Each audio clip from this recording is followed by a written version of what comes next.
9 at Radio Free America, and this is Uncle Sam with music and the truth until dawn. Right now, I got a few words for some of our brothers and sisters in the occupied zone. The chair is against the wall. The chair is against the wall. John has a long mustache. John has a long mustache. It's 12 o'clock, Americans, another day closer to victory.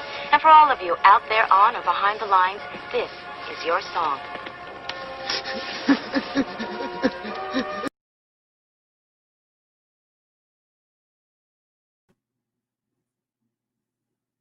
And welcome everybody to our Daily Gun Show. Come to you live every weeknight at midnight Eastern, and we talk about guns for an hour. And I got the right button there. Started a little bit late tonight. If you look at the description to the video, we have some stuff that we've been watching throughout the day. A lot of stuff to look at today. What's happening?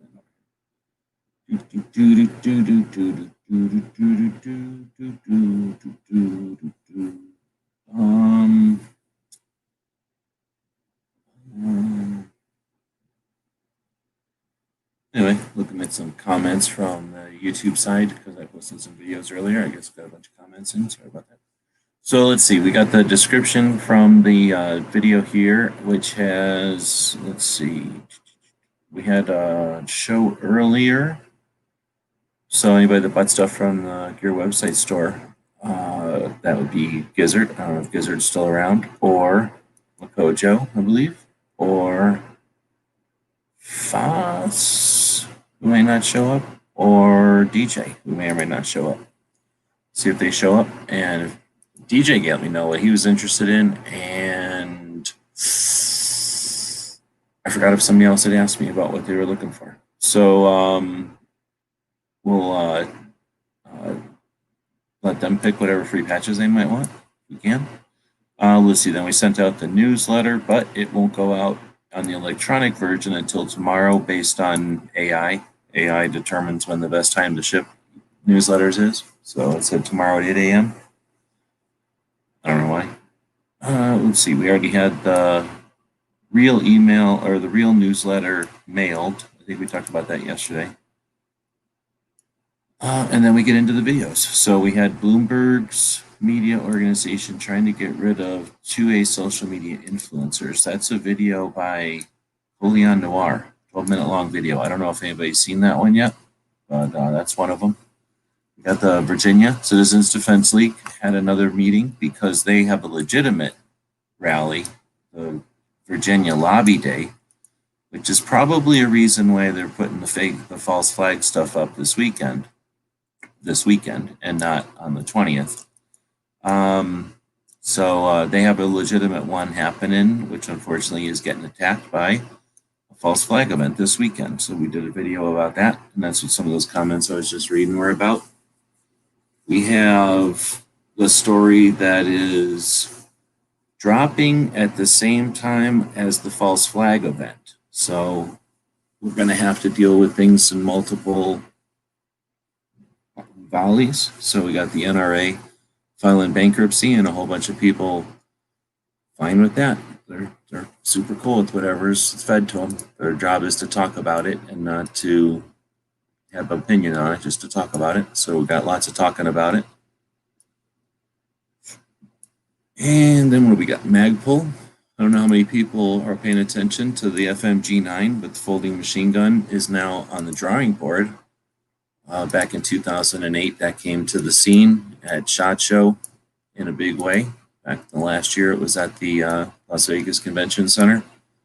And that was before video. That was a year before we had invested in cameras, and the only people doing video at that time were Mil-Spec Monkey and really just Mil-Spec Monkey. So he's got all the video from that, and now it's a thing. It only took 12 years. So that's kind of neat for us. We've had a lot of interest in that over the years. And then the Weekly Bullet, the Second Amendment Foundation came on, had Laura, why can't I think of her last name, Smith, from the Liberal Gun Club, Liberal Gun Owners, no, Liberal Gun Club. And well, what are you going to do? It's Second Amendment Foundation. They're doing something. So that's what we got to talk about. It is Friday, so we can chat about end of the week type of stuff. Looks like there's 11 people out there. We don't get hundreds or thousands of people showing up to this chat because there's stuff to do. You got to pay attention and be part of this chat, or you get moped at. And you don't just get soothed and told your opinion is valid and nothing's ever right, wrong, everything is the way you thought it was. We challenge that. We attempt to evolve the conversation and figure out new methods and new ways of understanding and having conversations with the people that are actually on the planet today, not conversations.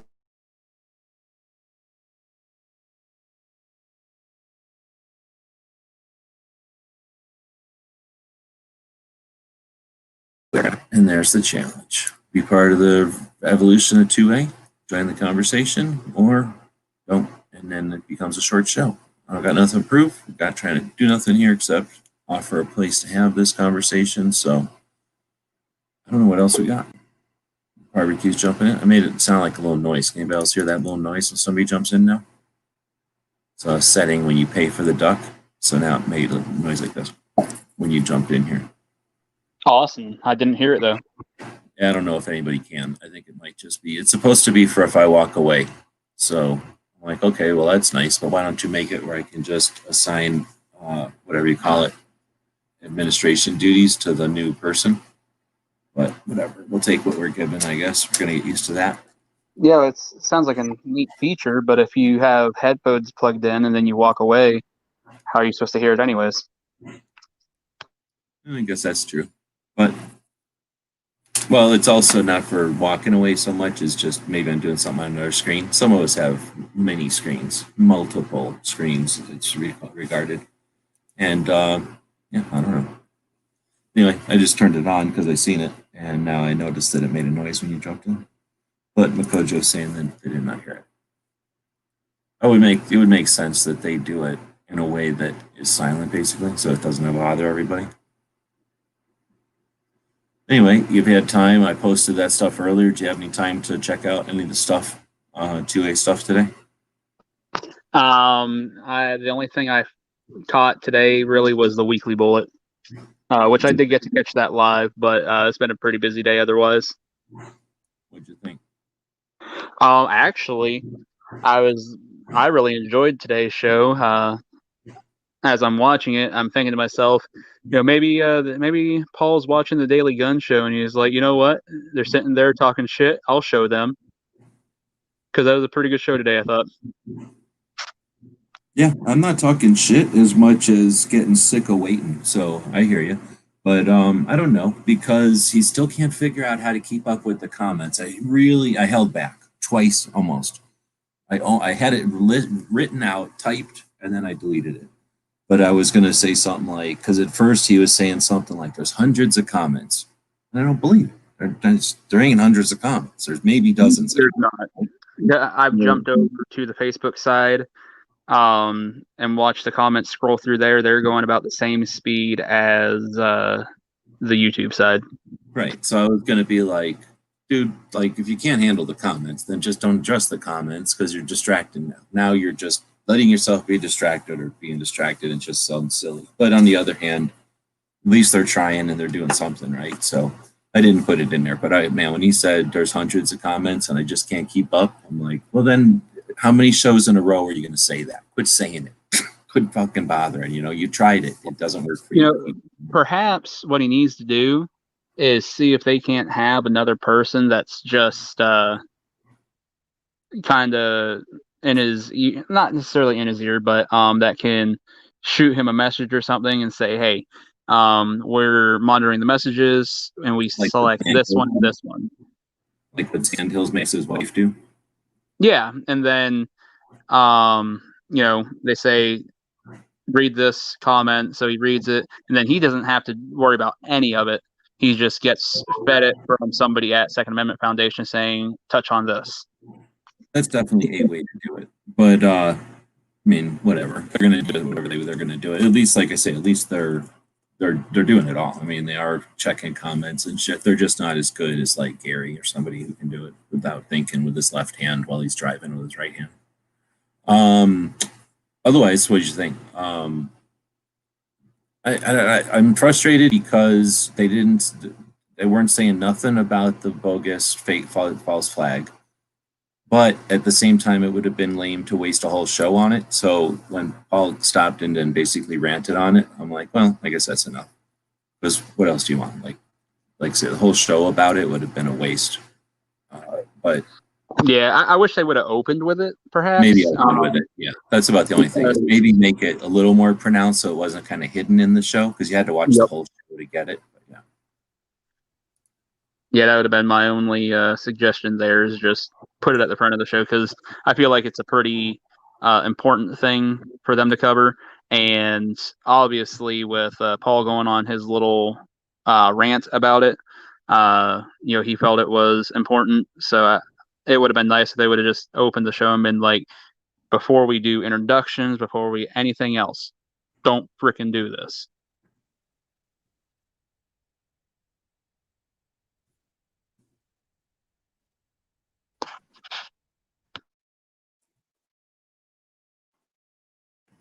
You muted, you? No, I am typing and just not paying attention. Oh, okay. E23 was asking if Angelina is with Alan Anker, and I said she is just the owner, but she barely knows what happens with the day-to-day, from what I understand. So she's like an owner-operator who, from what I understand, she drives around in a convertible in California. She's a girl. And then drinks champagne a lot, and those cigarettes with the sticks, where you smoke the cigarette at the end of the stick. And she'll just kind of speed up and then go in and take money from there, like garbage bags of money, I guess. I don't know. And then speed off to spend it or, do things with her money. And then everybody at the shop just has to do all the work. At least that's how I understand. That's how I picture it with Alan Anker, but it might be a little different. I'm pretty sure it's a sweatshop. She just has like little Oompa Loompas in the back, just squeezing out the stuff for the PVC patches. One of the things you can tell is whenever you see a picture of the shop, she makes sure that all the employees get moved out of the way. Like there's only the shop and the tools. That's how you can tell that something's going on. I have no idea. Urswell was asking me to help him out with the illustration thing, so I have no idea. I have to, I don't know, hourly or something. I got to figure out how long it takes to do it and if it works for what you're doing, but no idea. But I appreciate it. He's working on a thing that sort of a project that came along. I'm going to help him out with some graphic stuff if I can. Otherwise, though, what else? They talked about, this is their end of the week show on Second Amendment Foundation's, they call it the Weekly Bullet. So they talked with her, but they also talked about the thing this weekend. And did they talk about some other stuff? They must have talked about a couple of other things. They do a portion. Wait, do they do the whole thing about people with self-defense things, or is that just the Polite Society? That might just be the Polite Society one. So now I'm trying to think. I can't remember 100%. Yeah, I don't either. So, well, if somebody wants to go back and watch it. Otherwise, yeah, that was the stuff. Did you see anything about the NRA? I did. I saw, now that you mentioned, I did see Crump's video on that. Oh, Crump's video on it. Yeah.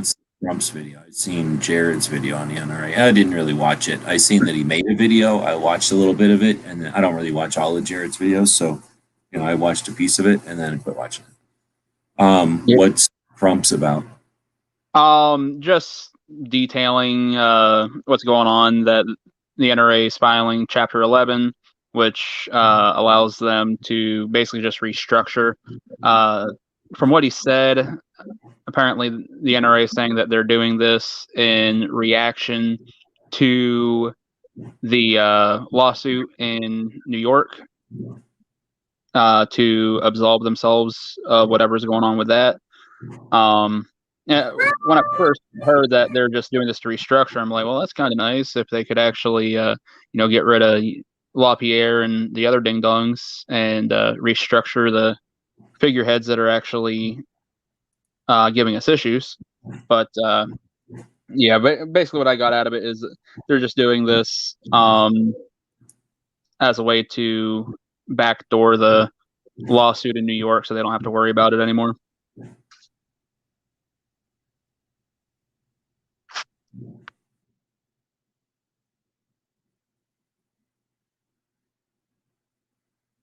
I'm still looking for Crump's video. What was the thumbnail on it? I want to say it was this light tan color, Like if I remember correctly. Oh, here it is. Yeah, okay. Thanks. Yeah. So it is. And I gotta watch this stupid commercial again. I don't get it. I think she's not getting an echo. That's right. TurboTax Free Edition is free. Free. I don't know what that's supposed to be. So 6 minutes long. I didn't see it. So you said though that his well,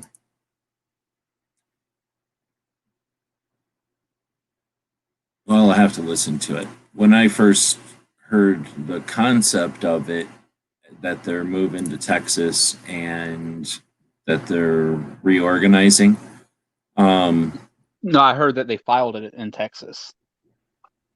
Sorry, well, the organizations, whatever. Yeah.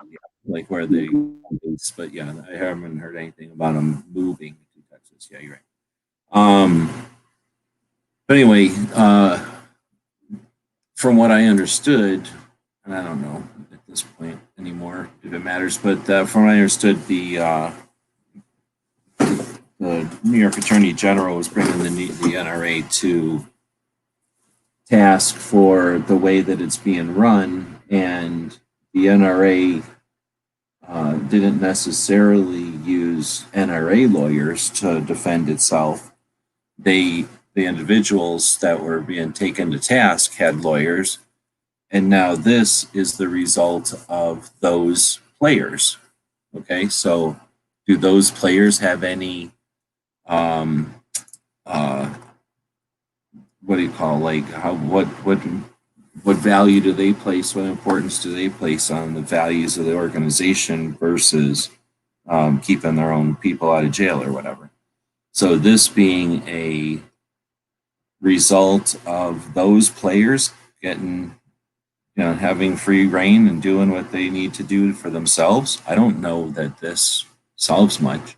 It accomplishes something, but my problem with the NRA is that is not with the NRA so much. It's that 12 people or whatever, I keep saying 12 people, some number, small number of people compared to the 5 million member organization have been screwing with it. And 5 million members are either just like, yeah, it's not really a problem, or yeah, we can't do nothing about it, or I'm not going to be a member anymore. And that seems to be the way that we addressed it when we had an opportunity to do more. We had an opportunity as the membership to demand better results out of those couple of dozen people that run the thing. And whatever it takes to get a 5 million people to realize that their organization is having a problem, like, we lost that opportunity to do that. That's not an easy thing. Nobody wants to do it, but we don't know how to do it, and we haven't accomplished it. So now going into the future, we don't have that skill set. We don't have that victory. And what we've got is a bunch of people that were satisfied with watching an organization be taken apart by a couple of dozen people. And happens to be the organization that the whole entire idiot anti-side, the whole entire anti-idiot anti-side of the debate of guns thinks that the NRA speaks for us. So watching it go down in flames and cheering for it is just doing Bloomberg's work. And I'll continue to suggest that, right? It's ridiculous. Like, they are going to take credit for that ship going down, and anything that, and just watching the chat earlier with a bunch of people go, oh, good, there's a satisfaction that everybody can be like, what the fuck? No, that's the worst. This is the worst thing ever. That if everyone just says, oh, okay, it's moving to Texas, no biggie. What we lost the opportunity there is, from what I understand, is to have a third option in New York. When New York Attorney General brought the NRA and pinned them to the wall, we could have said, hey, Attorney General, the problem is Wayne LaPierre. Why don't you pull him and his cronies out of there and give it back to the membership? And So I no one was talks about that being a third option. So that third option never happened. That third option was never petitioned or worked at. And instead, a bunch of people's attorneys decided with an attorney general who wants to destroy an organization to concede or to do whatever the word would be. Go ahead. So I was just going to actually bring that up. Since they are going through Chapter 11 and they're just going to restructure and whatnot, I've been wondering today if it would be possible for the membership to petition whatever judge oversees this and say the problem is these people like Wayne LaPierre, and in order to restructure, we need to restructure those people up there and have them resign. Yeah, I don't know if we have a place to say that easily. Where I don't know if That's we what I've had been it wondering. either, but you know what I'm saying? Like, it doesn't matter because if look, there could be a big old push here to get rid of Wayne LaPierre and nobody's motivated to talk about it or do anything. And if we talk about, well, there's just no motivation for that. The NRA doesn't have money to pay people to be interested, I don't think. And even if they did, I don't know if that would work anymore because they kind of wore out that whatever mechanism being unscrupulous in the past. It might work for a little while. I'm sure they'll try it if they have no other option, but the NRA can just sit there for the most part. If they're not ambitious, they can just sit there and survive because of everything they've already got. You know, especially if the people at the top don't get thirsty, if they just are satisfied to milk it, they could just sit there existing and all be very well off. I guess it'll depend on,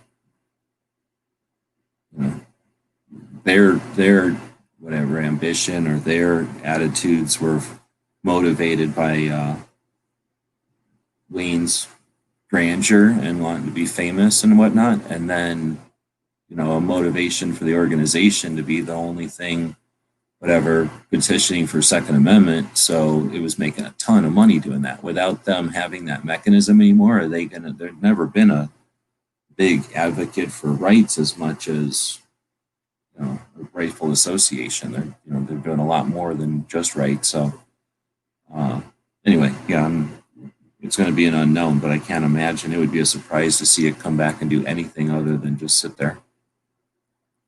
And that's a failure. That's not a win. I mean, that's just not a massive loss, but it's a lost opportunity.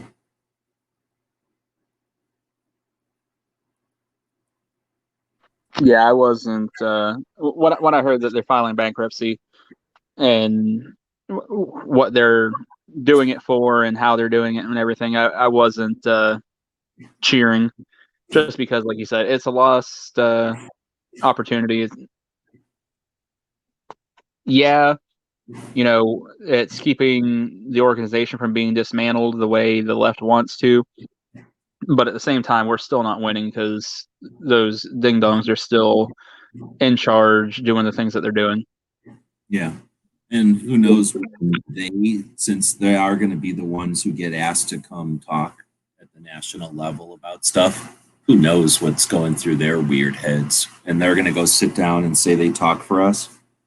And they'll comply or they'll trade or whatever. Who knows what they're going to do? There's no reason to believe that they give a shit about anything except themselves. So when we're talking like Wayne and his couple of friends, yeah, that's super sad. We had the option to get rid of them. I don't know who would have been a good person to lead the NRA. I always heard good things about Pete Brownell when he was on the board of directors. I don't see him doing it. What was that? I don't see him doing it. He had all the potential in the world if he wanted to. He was literally the president. Instead of doing it, he walked away. And not just with his tail between his legs, like, oh, dang, I tried and I failed, but like, oh, nothing to see here. Let me get the hell out of here. Like, let me get out of here before it explodes, or let me get out of here before my name's associated with it. No, I don't. You don't get to just like get to see how it works in the back room and then walk away and be like, oh no, I wasn't part of all the people that got sick of what happened in that kitchen. Like, that was there weeks before that person got sick. Don Yeah, I Jr. see what you're saying. What's that? Oh, erstwhile is saying Don Jr. I think that's what I had heard, and that's what I couldn't think of. But yeah, I don't know. That's got to be a weird, what's the word? Kind of weird play. So I don't know, some kind of Yeah, I feel play. like he would end up just as corrupted as LaPierre. Oh, I don't think so. I mean, I don't know. You I know? guess I don't know. It's not a given. He seems like a nice guy. But on the other hand, yeah, he's super rich. Did he make any money, or did he just sit there being super rich next to his dad? And then he is into guns, but he might also be into boats. I mean, I can't trust him. He's just like frivolously into things that are interesting to them when they can just go frivolously be into something else that's interesting to them. I guess my worry there is the only thing I've really heard about him as far as his pro gun stuff is the trophy hunting that he did in Africa and stuff, which, to each their own. If that's what you're into, that's what you're into. I'm not going to judge. But I don't know. I guess in the gun world, I guess I'd see people that are doing that be more elitist. And that might not be giving them a fair shake, I'll be honest, but that's just my initial impression.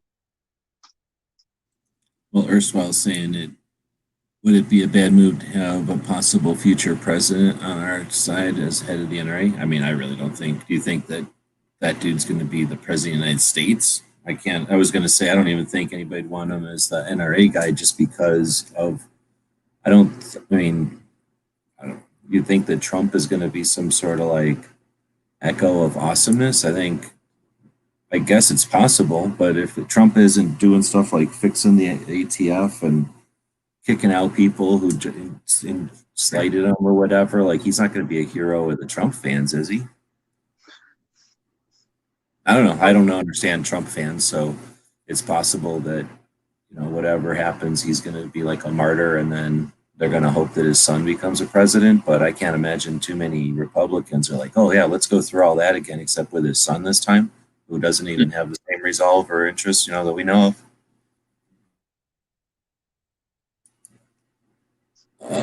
Current poll shows he has a 1 in 10 chance of winning in the next. I don't know what that means though. But you know what? Do we really need something like a Wayne LaPierre for the NRA?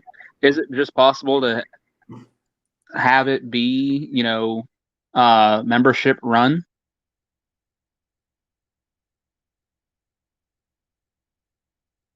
Because I'm thinking of it. Yeah, I mean, Wayne LaPierre wasn't some like famous skier or something. That I never heard of that dude before. He was just some dude who came up. He was a lobbyist or some shit that they hired. So yeah, I would think it could be a membership thing. I would think. Because I was just thinking almost like I think it's called a co-op. I know a couple of the big businesses around here recently where the owners are like, hey, you know what?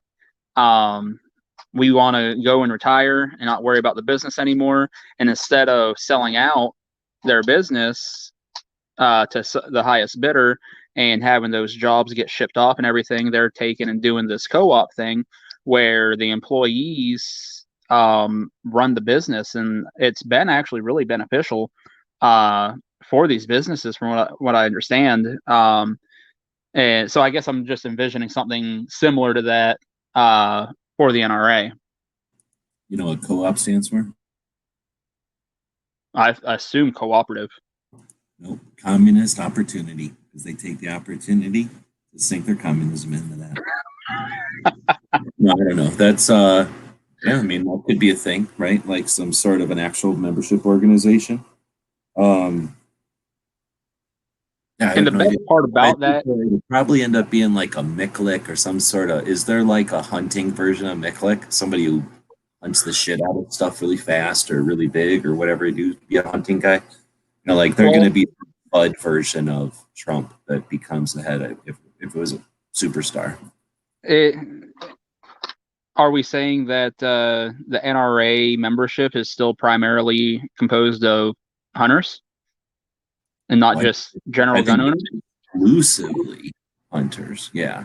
And people that want to be in the NRA. And then there's a whole bunch of people that feel like it or have to be or do it because it's a habit or something. Like there's people that obviously 5 million people isn't one guy, right? It's not just one type of person, but I'm just saying I suspect everything I've ever been to that was like an NRA thing, it's super old fat white guys that actually do the stuff. And that's why it's got so much money because people with, like, what do you call it when you die? Trust?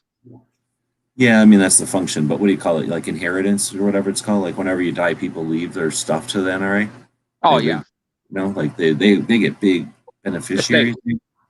Estates? Yeah, I mean, maybe not the whole state. Some people, I'm sure, the whole estate, but basically the NRA gets big chunks. Like that was a campaign for a while when every organization figured out that these baby boomers are about to all die. They're the boomers because they were all born after the world wars. So, they all got born basically in the same like 4-week span. It was basically a epidemic it was a pandemic of births for a couple of weeks there. And all this whole generation of our parents, at least my parents, got born at the same time, like in a 2-week span. Boom, they all got born. So now the world just has a shit ton more babies all of a sudden. And that's why roads got built. And that's why McDonald's happened. There's all these babies. So that's a summarized history. So, yeah, when the NRA is composed of a bunch of those kind of people, that's different than being composed of whatever the version of the other version of that, the grandkids of those people, or the great grandkids even, who never know what it's like to live without a cell phone or Uber. They think Uber is old fashioned. People that are like getting a gun for the first time today think Uber is like old fashioned and for grandparents. They don't even know what a taxi is.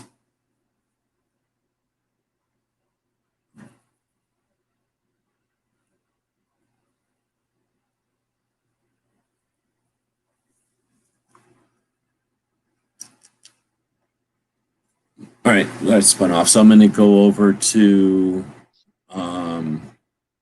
back when erstwhile said that current polls said that Trump's kid has a 1 in 10th chance of winning in the next 15 years. I don't know how 15 years comes up. It should be some component of 4 years, so 20 years, right?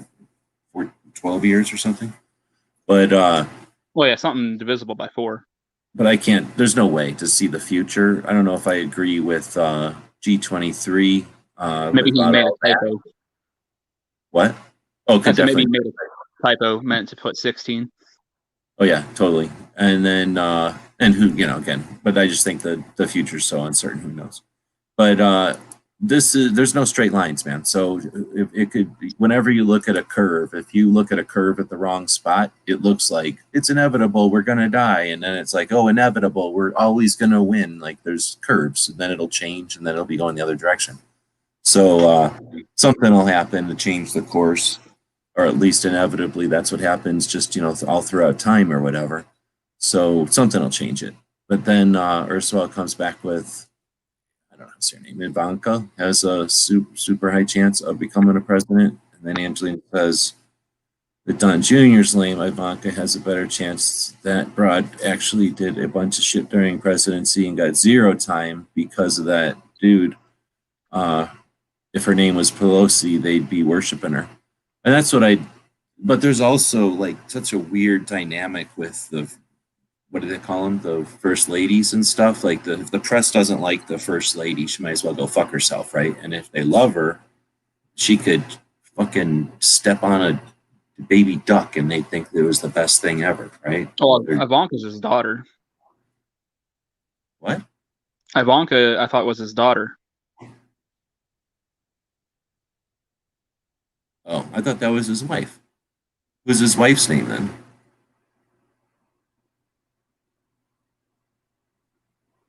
I don't have any idea how many people live in that house. So, but then again, I don't know why people are so gung ho about these family members of former presidents taking over. One, we have no idea if that family member is going to do anything the same as that president that people are loving so much. That's like after Obama got out of office, everybody's like, "Oh, we're gonna have Michelle run." Are you folks sure that you want Michelle to run? And Like, now would his daughters have the same life as him? Like his daughters would have a totally different life. It would be interesting because his daughters have been all around the world with the president of the United States, right?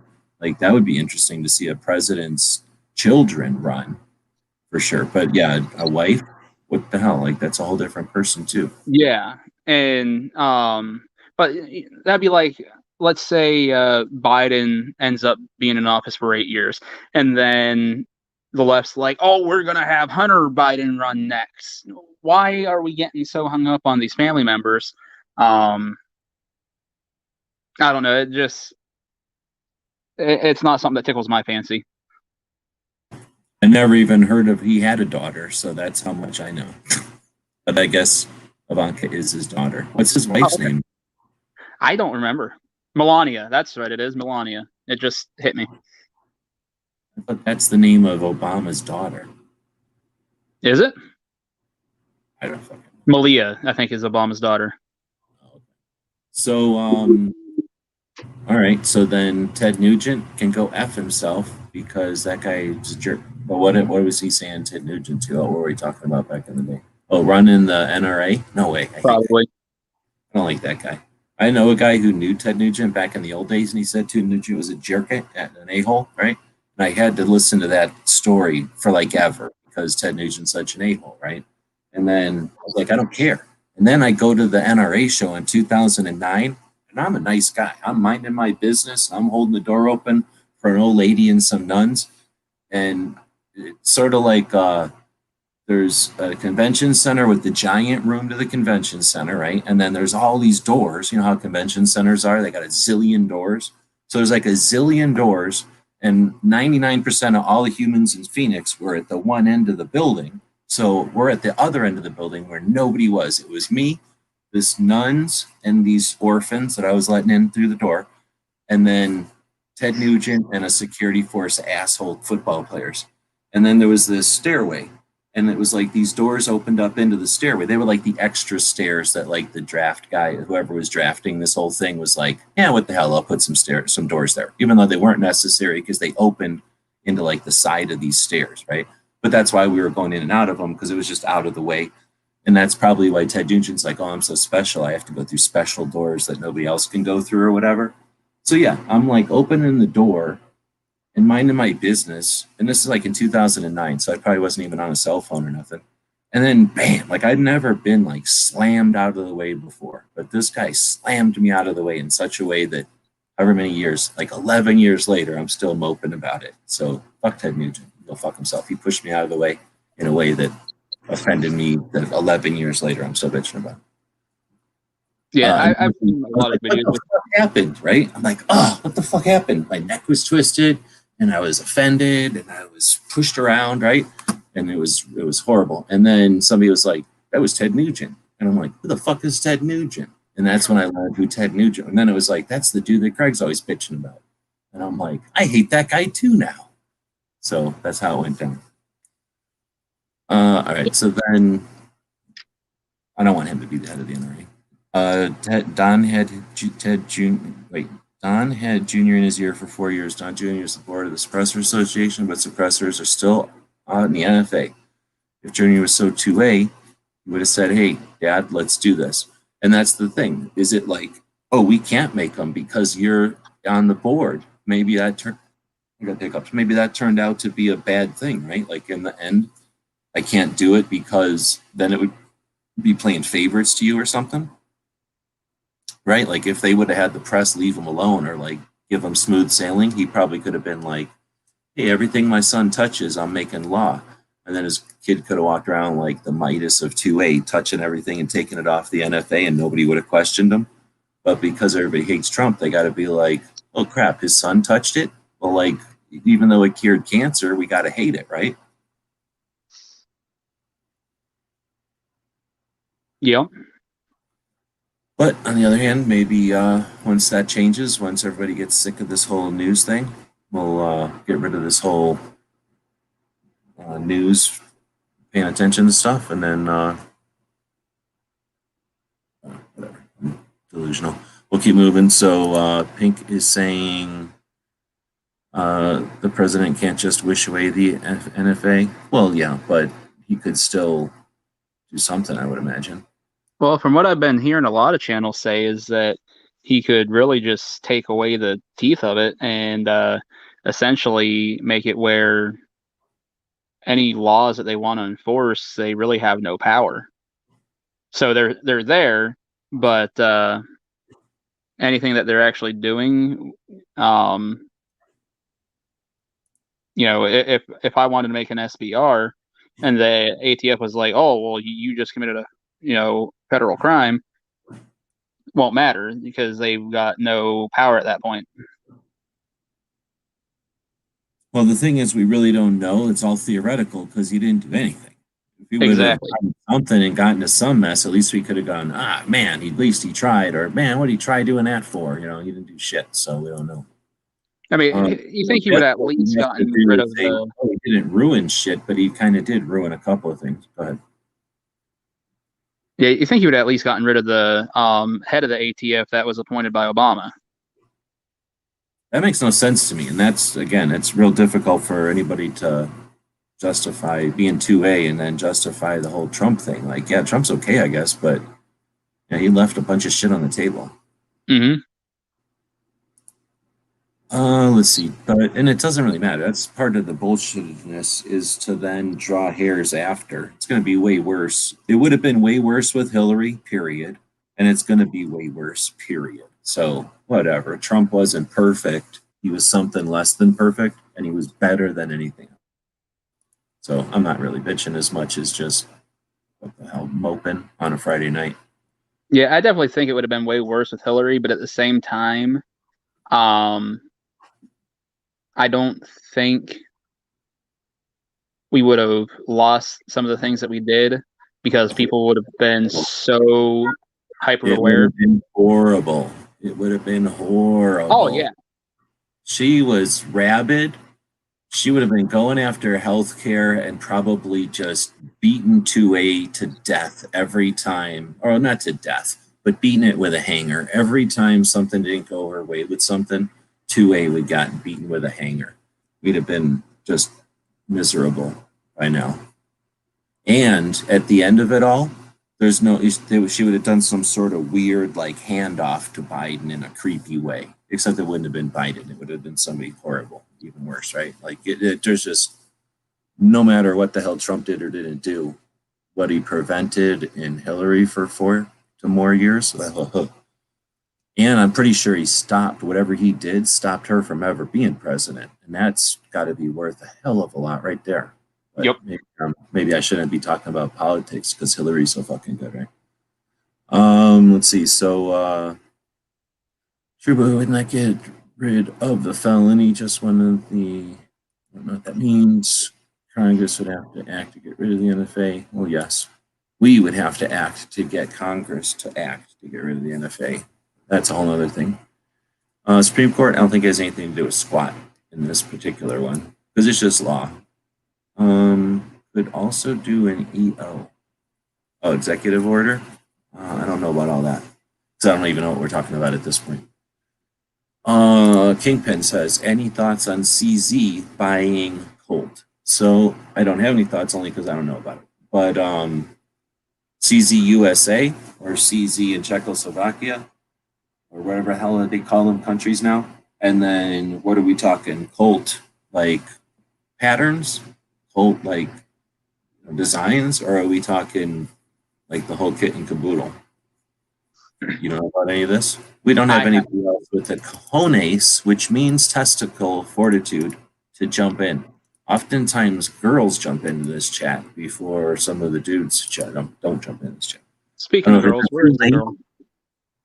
Oh, she's probably got her hair caught in something. That happens in California all the time. They'll get their bubble gum stuck in stuff or their hair caught in stuff. With that long stick cigarette? Well, I don't know what happens with that when they stick their hair and stuff. They usually just complain, and then somebody runs over with some scissors, cuts their hair out. But yeah, as But far as the CZ thing goes, I literally just heard about it today.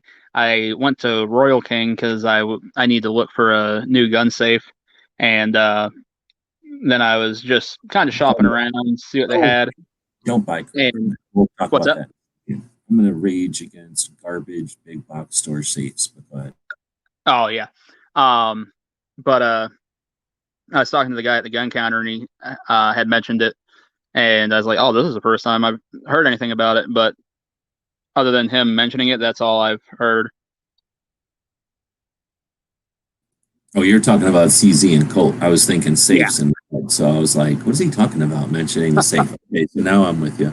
I'm scrolling back through my front page of Google, and you can tell I haven't been screwing with the logarithm that much. It's mostly gun stuff because I've been paying attention to gun stuff for the most part. And of course, watching Canon. But yeah, I thought it was going to show up in here. I guess it didn't. I've been watching some locksmith stuff too. So there was just a screen, or what do you call it, a thumbnail for the last couple of days that keeps showing up. It keeps wanting me to watch some video about chopping open a safe. Anyway, them safes that come from the dollar stores, or I mean, the big box stores, are garbage, and I would not recommend them. And don't get offended if you own one, but don't buy them anymore. They're not good.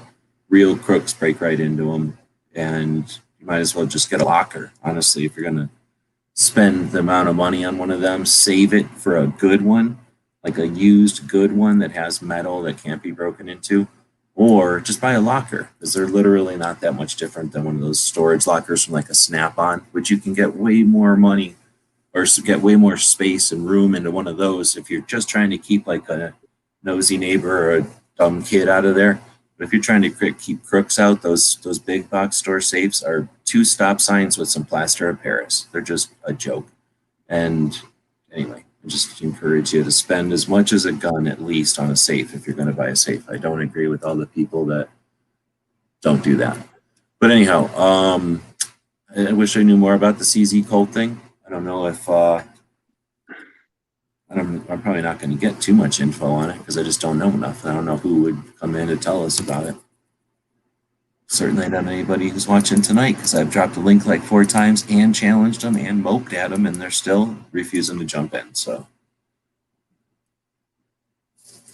let's see. G23 left earlier because if nobody would jump in here, just me and barbecue. This is when he left. Let's see. This is when he said Ivanka is his daughter. There's too many jokes with Ivanka. I would never have named a daughter Ivanka.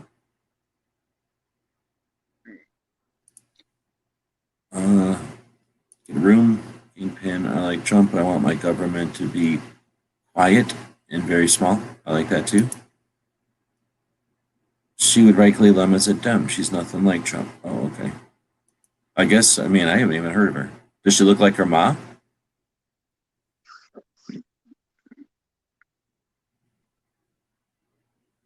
I don't think Melania is her mother. I think Oh, her that's mother. maybe that's why. So she's like older than whatever, and she's away. She's not. She's like a Yeah. mother or a kid from another family or whatever that's called, another wife. Yep. The reason people speculate on these people become president is because they're members of the same elite class. They can, yeah, or they can afford to. They might have interest in it, huh?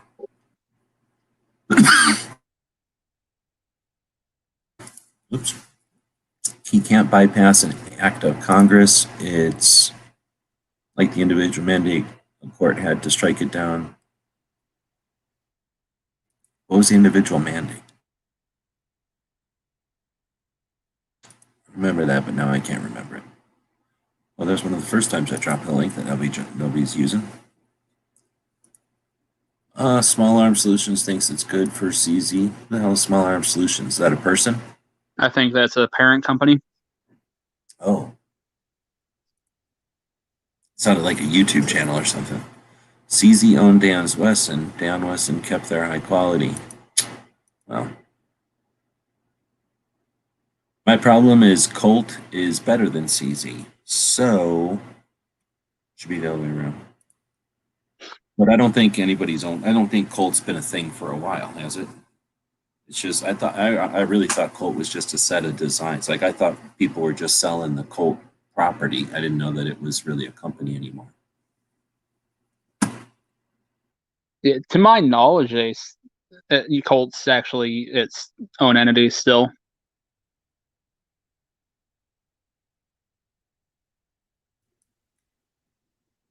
Let's see.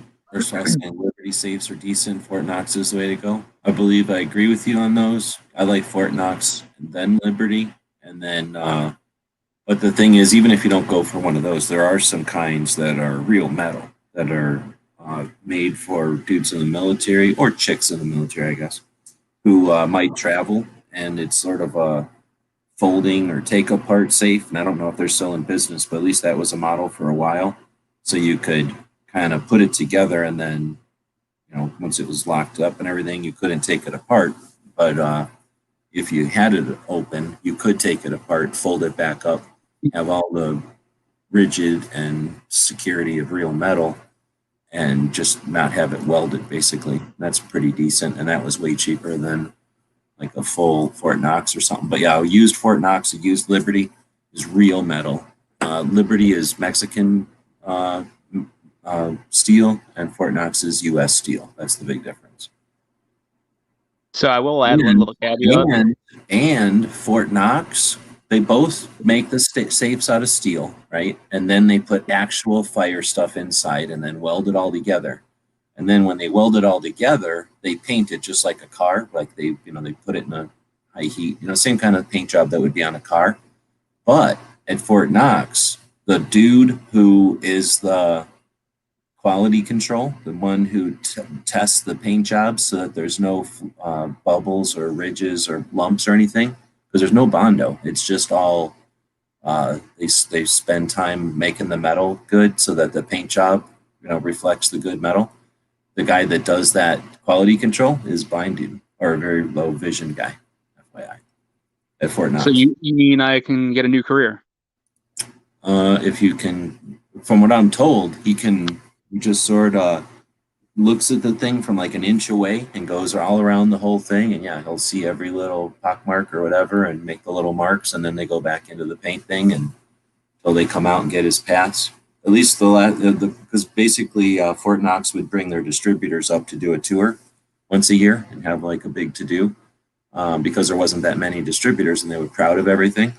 And that was the way the story was kind of told to me. I never went, but I was told that. Sounded pretty cool. But yeah, so I will add a little caveat to the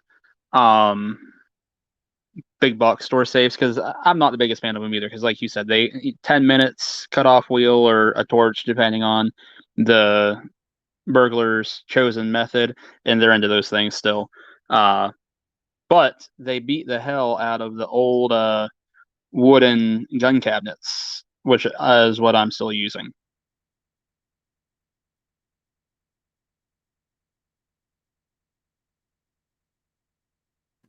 Wait, what? I was trying to read what they're saying over here, and I didn't retain what you said. I was saying I agree with you on the big box store safes, how easy they are to get into and whatnot. But I said the one thing that they are still way better than are the old school wooden gun cabinets, with the glass in the front and all that. I guess, yes. But here's the thing. I mean, I guess technically, yes. But they're so, I just hate the look of these Chinese things because I know that they're just such junk, right? I just don't like looking at them. They bother me. Where the old wood ones are super unsafe, but at least it looks like my basement when I was a little kid. You know what I mean? Like at least it looks normal to me like that. I understand that it's old or something, and I still have them. So I don't know about you, but I have them. I do too. I recommend them and just put the kids' guns or BB guns and stuff in there because you can still use them for other things. Just don't put guns in there. And if you put guns in there, you can still put guns in there. There's still a good idea to have them in a gun room, especially the kind without glass, the kind that just hold a bunch of like a rack basically, but it's like your rack is up over your knees so you're not bending over all the damn time. So You got something like that next to your safe, and now when you're pulling all your crap out of your safe, you got a place to put them that looks cool. And now if you want to pull out 3 or 4 to do something or fiddle with them or have people over and stuff, it's like, what I mean? You got a cool place to put them. So they're still worthwhile having, and they got history in class or whatever. But yeah. They're zero security, basically. I say, actually, whenever my parents passed, which I mean, I'm not thinking that's going to be anytime soon, but my mother actually has my grandfather's cabinet that was custom made, and this thing is very, very, very old, and it will be definitely getting a good home whenever it comes to me, because not really. I think we should get it appraised, because I think it would fetch a decent little penny.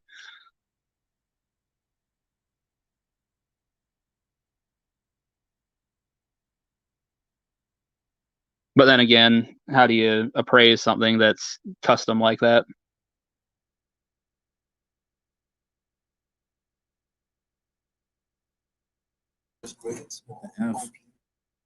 And one of the other things I was actually thinking, because with how easy these safes are to get into, was actually building walls around the sides of it. That way, if a burglar did want to get into it still, and they plan on going through the sides, they're going to have, some 2x4s and other drywall and whatnot to break through before they can even actually go into the process of getting into the safe. Yeah, they're only easy to get into if you knock them over. So if you can stop somebody from finding it or knocking it over, it's a whole nother thing. If you're going to be able to build it into a closet or build it in, then yeah, you can make it. You can eliminate all its problems or what. But anyway, that's here and there. The other thing is I never thought about it, but you could get one of them for a couple of $100 and they just cut the front off, cut the door off, and then attach that door to something like a room, and then have a way cheaper locked door type of thing. Although their locks are not good either. I mean, everything about them is designed to make money for the store and they get shipped from China, for crying out loud. So they're designed and they'll make profit. They don't cost nothing to make. I was gonna say they're designed 100% for profit. I mean, which everything is, but it's just that it has to be it weighs 300 pounds or plus, and it gets shipped from China. So there's no way that it can be more than about $20 worth of metal. And like the one I'm looking at, it's about 700 pounds. I mean, it's insane when you factor in the shipping costs, all that, and the price that they sell these things for. Then you start to realize, materials are probably lacking. All right. Let's see. So next, let's see. Back over here, I think. Oh, actually, I clicked out of there, so I don't even know. So we were beyond this. Oh, Pink Panther was saying something about a calendar with Ivanka being scantily clad. I've never seen this Small Arms Solutions YouTube channel. Have you ever seen it? I just was showing it on the screen a minute ago, but I had never seen it. I didn't realize it was a YouTube channel. Like I said, I thought it was a parent company for CZ. And then, have I watched the thing about Atlas bunkers? I've watched some things about bunkers, but I don't know about Atlas.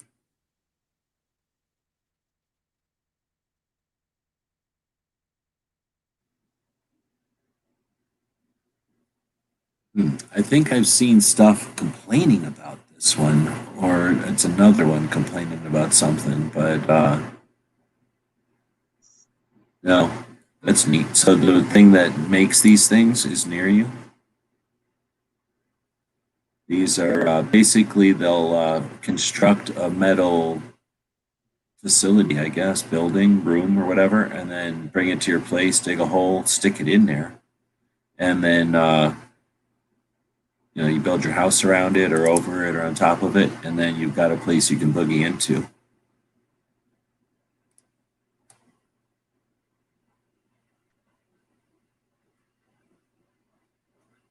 How to grow food in a bunker.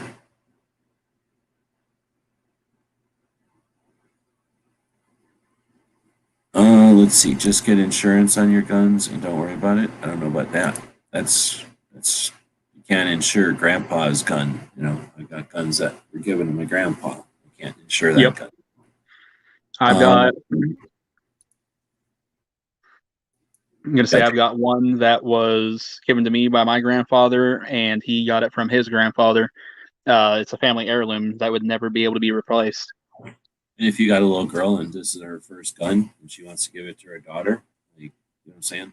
Like, I hear you. I don't get that though. There's people that just think of their guns differently, or they don't have them to pass down or whatever. Or they're just not, and then there's things that, I don't know. Let's say you get something like, you go to a gun show and something happens and you get a great deal on a Garand or a carbine or something. And then, years go by and now it's worth X amount of dollars. But not only did you get it cheap, but, you got some great deal and it's now worth a ton. And it turns out something, you know what I mean? So now I just hate the idea of insurance saying, oh, okay, you have a Garand, $300 or something. And it's like, what? No, this is a $3,000 one. And they're like, yeah, prove it. And you're like, well, how am I supposed to prove it? It's gone now. So I hear that insurance thing. And that would be like, if the place burned down and what are you going to do? It's better than getting kicked in the face. But it's not a plan for like, I'll just leave the door open because I can get it again. Maybe the tools in the shed might be like that, but honestly, I forgot I got my grandpa's tools, so no, I wouldn't want to lose my tools if I can help it. Let's see. Oh, must be nice. Ditched work today. Just stealing me out of home. There's not really anything stopping them. Oh no, yeah, it's for sure.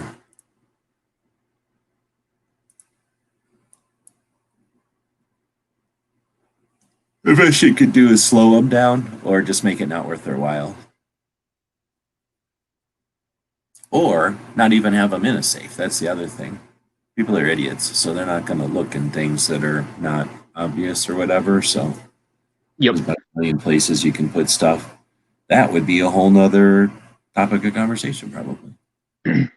At this point, we just hit the hour mark, and there's nobody. I've moped. I've pleaded. I've offered to throw money at them. There was prizes involved. There's a really nice spread in here with food and drinks and whatnot. You're able to drive around the rental cars, but nobody wants to jump in and be part of the show today. I guess we'll just wrap it up. This probably is going to be the last show, which kind of sucks. False flag shit's going to happen this weekend. They're going to lock down. They're going to fucking claim the gun owners, and it's going to just be a shit show after this. But it was a nice last show. If you want to throw some money at me before Cataclysm, then PayPal is awesome. Buy something at the store. Want to throw some capitalism at us? We'll throw some capitalism right back at you in the mail. Get some capitalists in between. Yep, they missed out. Great spread, wonderful cheeses. We got some Monster, some Gouda. And say, more for me. Favorite cheese? That's a tough one. It's like asking me to choose which kid I love more. If I had to choose, I'd probably favorite cheese for the afternoon. Favorite cheese for the afternoon? Not with a meal or nothing. You're just like, somebody's like, on it. Yeah, somebody's like, you want some cheese? And you're like, all right. And then this is the kind of cheese. Yeah, probably hot pepper cheese. But it's got to actually be hot, like a Amish made one. Is pretty freaking awesome. Yep. Number one, what the hell? Amish people are making cheese with pepper. Is that because of regular people want it and they're adapting, or because there's some sort of an Amish pepper and that's a real thing? I'm thinking it's just because regular people want it. But theirs actually has some heat to it. It's really good stuff. I've eaten it, but I won't eat it anymore, so I can't go with that one. If I was eating cheese in the middle of the afternoon, it would have to be either some sort of one of them hard cheeses that I don't know the names of, but they're hard or whatever, and so you only eat pieces of them, or something like blue cheese, something like a crumbly cheese that's got some kind of tang to it.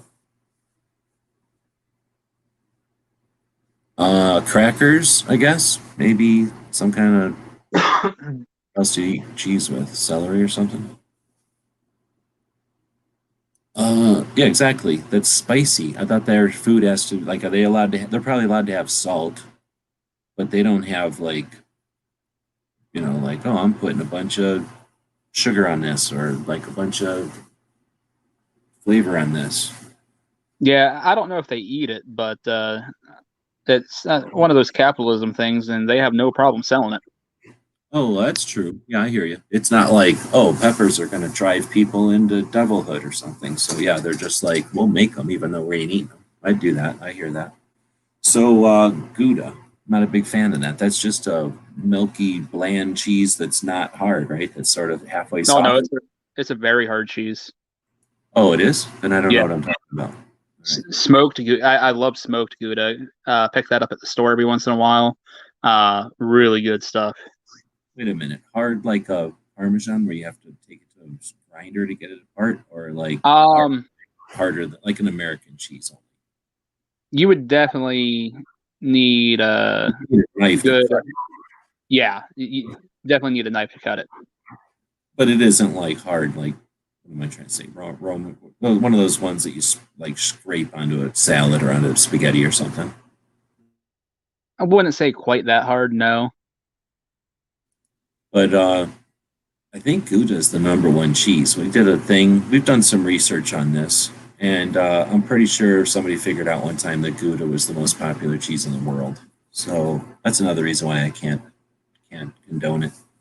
It's too popular. Gargonzola. I don't know. I've heard it, but I don't know if I've eaten. I'm sure I've eaten it. I just don't remember which one it is.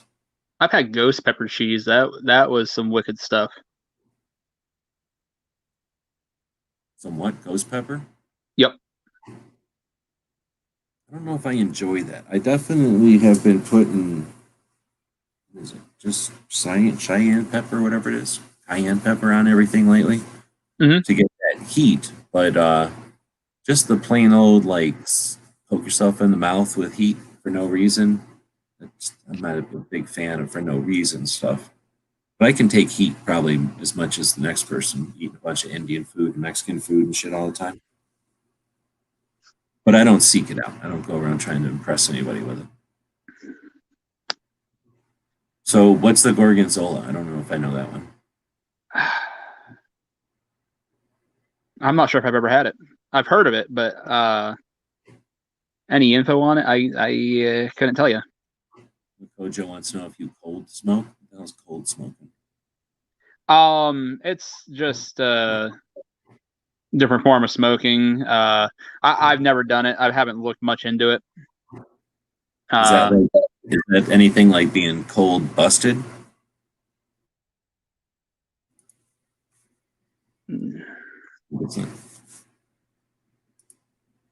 If you're going into current climate, we are. It seems most of the answers we're looking for are a few sections of the Declaration. What do you mean? I'm not sure what the climate we're going into is the problem. There's so much like fronting right now. You know what I mean? Like it's just crazy. I can't even listen to the news. The amount of false flag shit I've heard about tomorrow. So I either think it's all going to end tomorrow, or this was all just it's just going to be a bunch of fronting for like 4 years, and they're not going to do nothing. So something's going to happen. It's going to be horrible, or nothing's going to happen.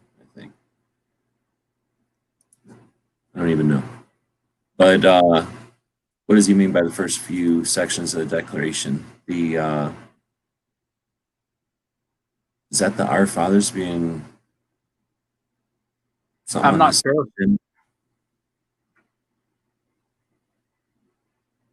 That's the Declaration, right? Constitution is the life, liberty, and the pursuit of happiness thing. So our fathers brought forth on this nation on this continent a new nation. That one. I don't know. Like blue cheese, but oh, snap.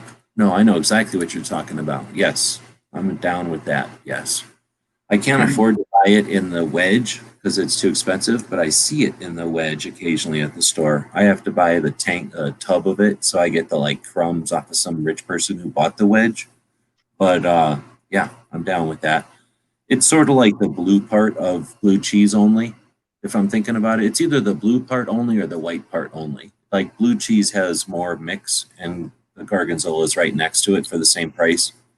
And I can't remember now for the life of me. I don't really even care which one. They're basically the same. One of them I think has more white in it than the other one. I like cheddar because I'm boring. Man, I used to like cheddar, I but love cheddar. cheddar's A got good, to be so sharp for me to eat it. I don't even like a bland cheddar anymore. I gotta have I, a sharp.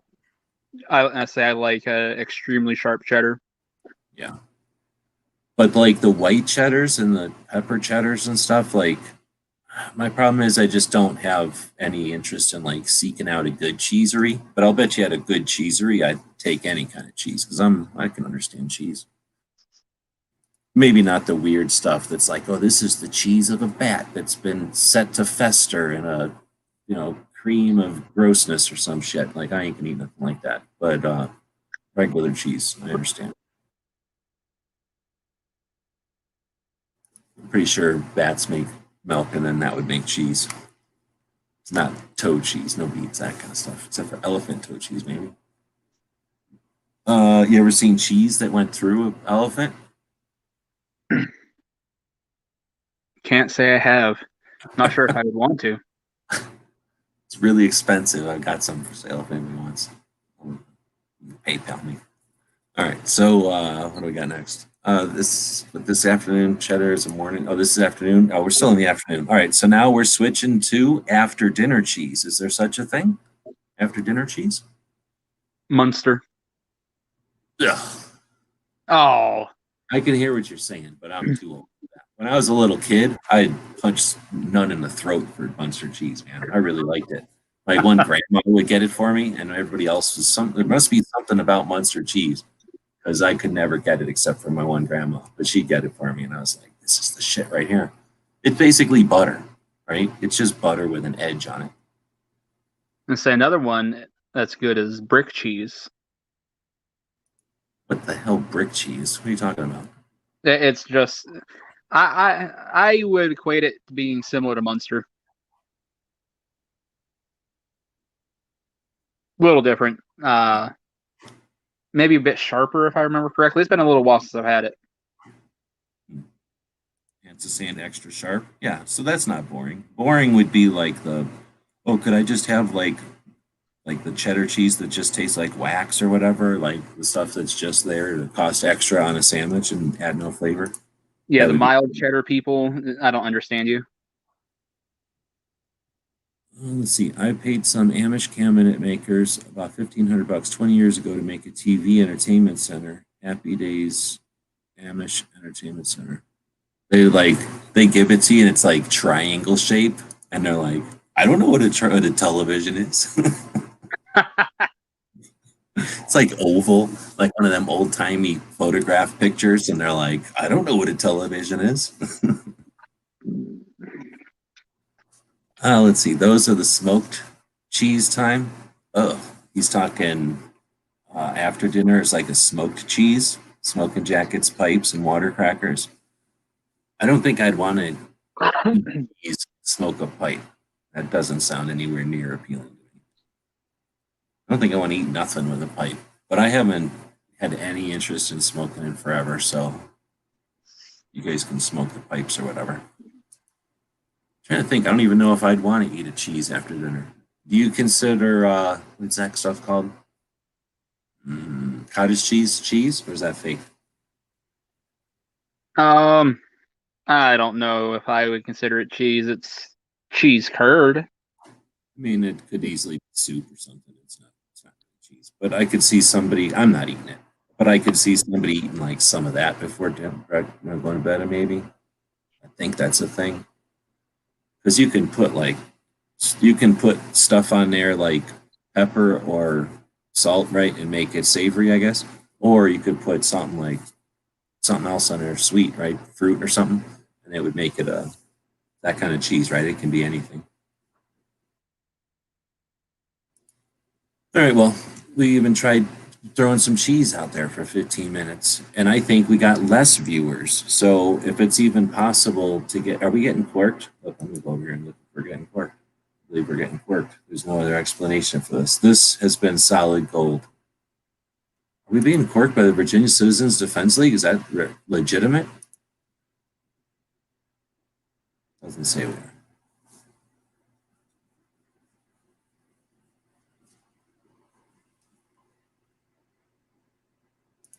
Let's see. The separate and equal station to which, oh, you're saying the thing in here?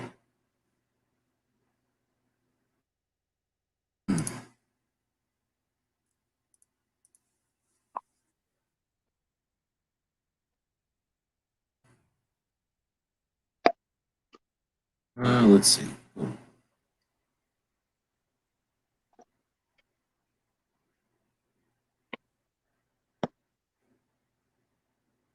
Do they have it just listed in here? Or what the hell? So, boom, boom, boom. Origins, declaration. Huh. Not even on Wikipedia. That's weird.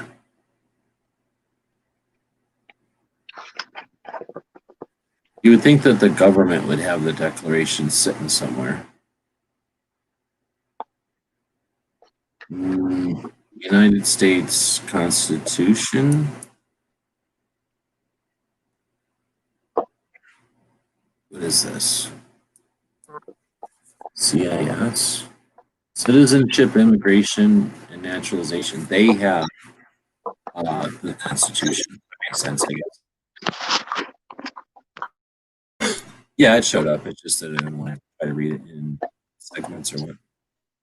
What the hell is barbecue doing over there? Y'all are not joining in, making barbecue do weird things, trying to keep the show going. So y'all should feel bad. Oh, I guess I'm not screenshot. So I found it, one of these little pocket citizenship, or one of these little pocket constitution dealies. Whoa, what the hell? How did that happen? Go back up to the top here.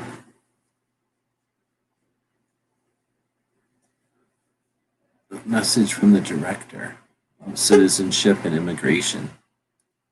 The Declaration of Independence and the Constitution of the United States are the two most important and enduring documents in our nation's history. It's been said that the Declaration of Independence was the promise, the Constitution was the fulfillment. More than 200 years ago, the Founding Fathers set out to establish a government based on individual rights and the rule of law. The Declaration of Independence, which officially broke all political ties between the American colonies and Great Britain, set forth the ideas and principles of a just and fair government.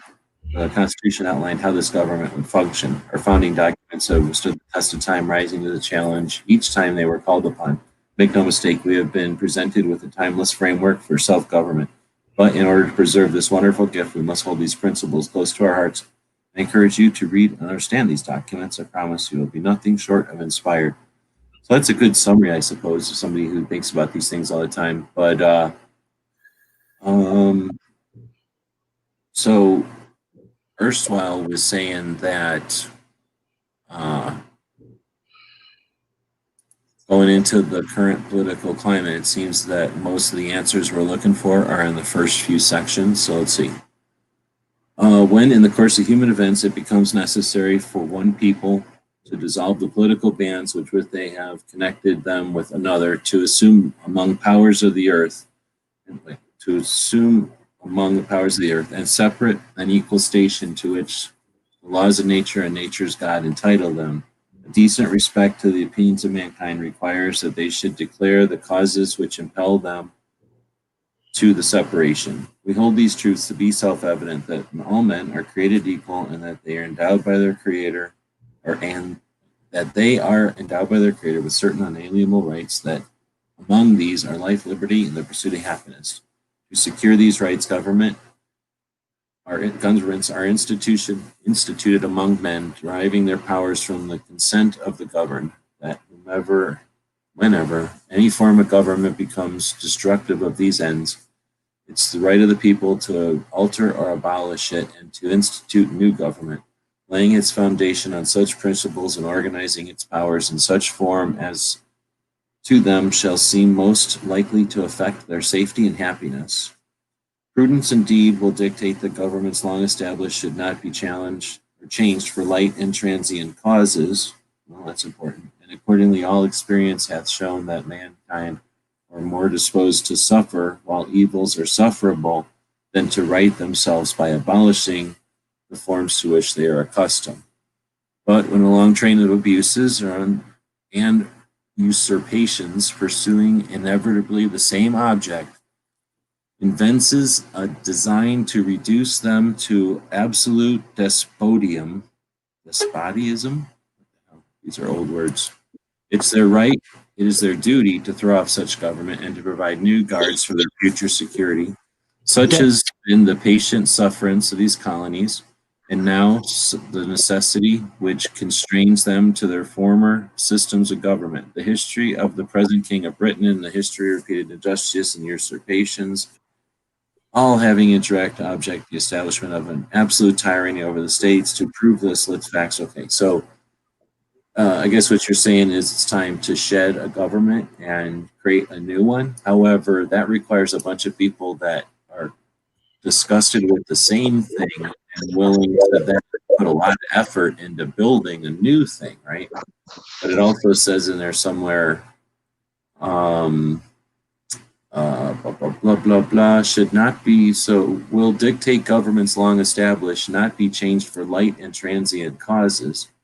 So at the same time, it's also saying, don't just get suckered into changing everything or, whatever. So I'm down for moving if the flood's coming.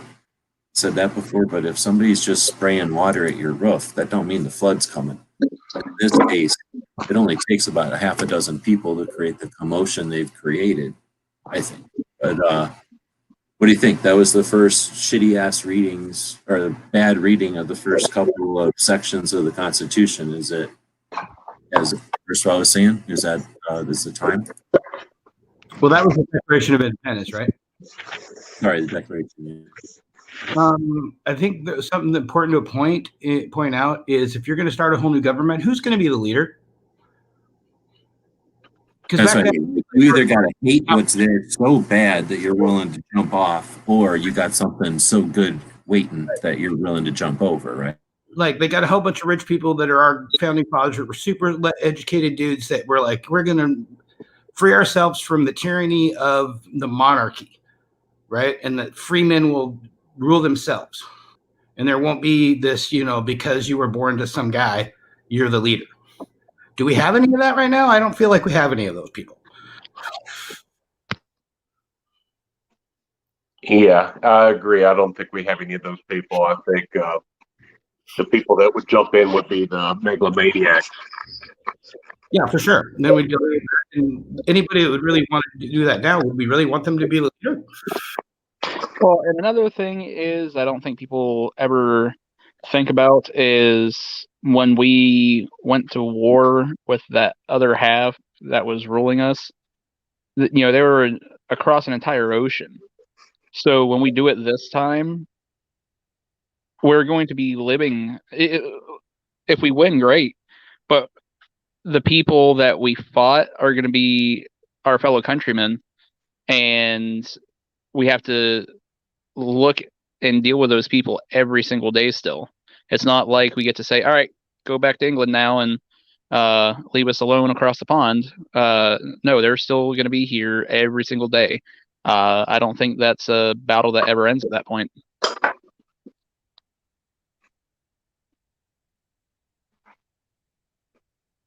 I think like the text said, I think what we're going through now is one of those transient things, to be honest with you.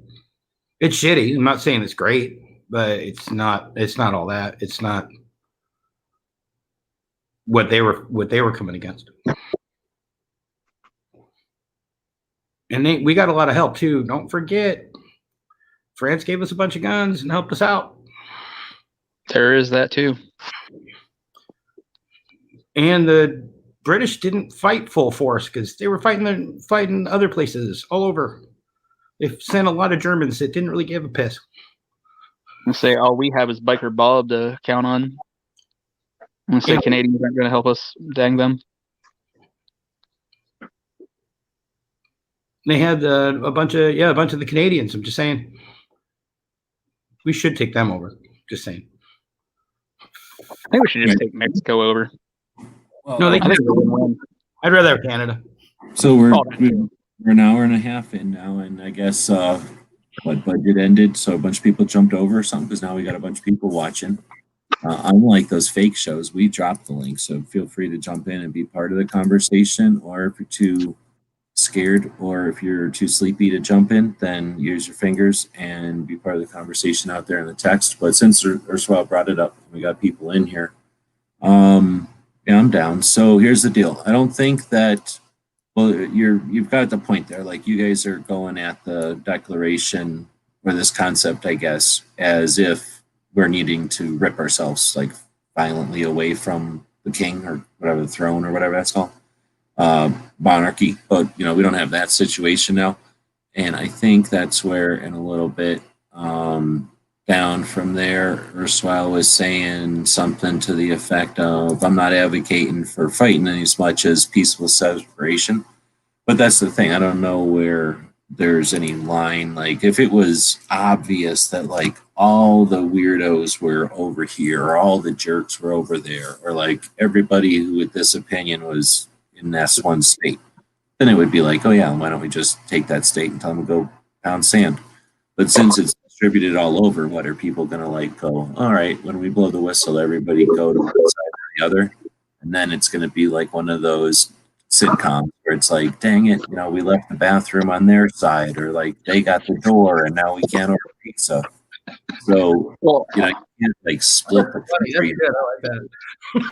Also, What? didn't our founding fathers send like 7 different declarations of independence to the king? Because really? I believe so. I think the first ones, they just kept ignoring, and after like I please correct me if I'm wrong here, because I'm pretty sure I'm not telling tall tales. Independence. They were like, hey, can we just rule ourselves a little bit more? And we're still British and all. Is that what it was? We'll still pay taxes and stuff, but we don't want you to utilize taxes. We want to be able to do our own taxes. So taxation beyond without representation was the biggest problem. So if the king would have let us tax ourselves, then we don't know what would happen. We'd still be English. Well, it wasn't so much tax ourselves. I think it was that they're just making up rules over there and just taking money. If we would have had like a seat over there and had to make a decision once in a while, I think, but I'm guessing. Puerto Rico now, how it's not a state, so it doesn't get a senator or anything. We wanted to send people to the House of Lords and the House of Commons and get a vote. Except that if like Puerto Rico was Texas and like or California, and like a big chunk of all of our money was coming from Puerto Rico, and we were just like, yeah, shut up and give us all your money some more. Shut up and give us all your money some more. Yeah, but that shouldn't have been a shock to them. That whole reason to come to America was so they could take resources and bring it back to. That's where they go. Every colony they ever went to. That's true. That's a different world or whatever. They also fought to defend America too. I mean, they fought the Spanish to keep America, and they fought the French to keep America. Yeah, for sure. Do you fight French as much as just go, huh, and then they run? That's just a joke. I mean, they spent capital and paid for soldiers, and quartered them and paid salaries and ammunition and guns. I mean, they did fight the French, and there is a specific straight line across the northern border between France and or Canada and the United States for a reason.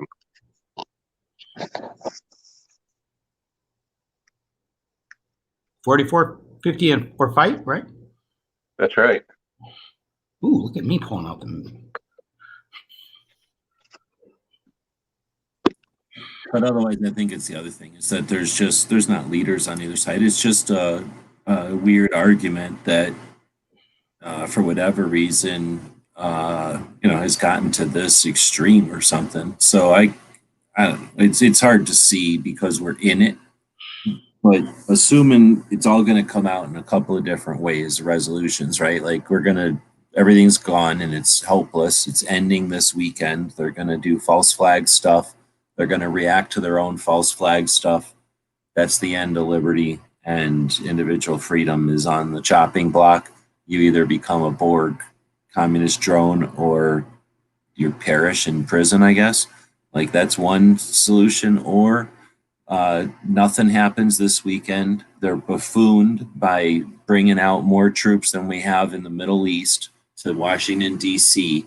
for their own perception of grandeur, or whatever that would be called, when they think their own persecution complex. We ask them how much that cost, and then people start to wonder where this money's coming from that they keep pulling out of thin air. And then people turn, well, it takes 2 years, but people turn massively conservative, right? Everybody in the country turns into little, what was that guy's name? The son from Family Ties. The rest of the country is going to run around being Family Ties, and then the whole next generation is going to be that kid from Family Ties, Michael J. Fox. And then the next, then we get the 80s coming back again, and it's going to turn into like fiscally responsible, what, yuppies or something? Like, what's next when you're like politics running cycles? Weird. What? Politics running cycles? Weird. For sure. Right? Isn't that about what's going to happen here? Like, I mean, sure. you're going to buffer out and turn into that again, or it's not.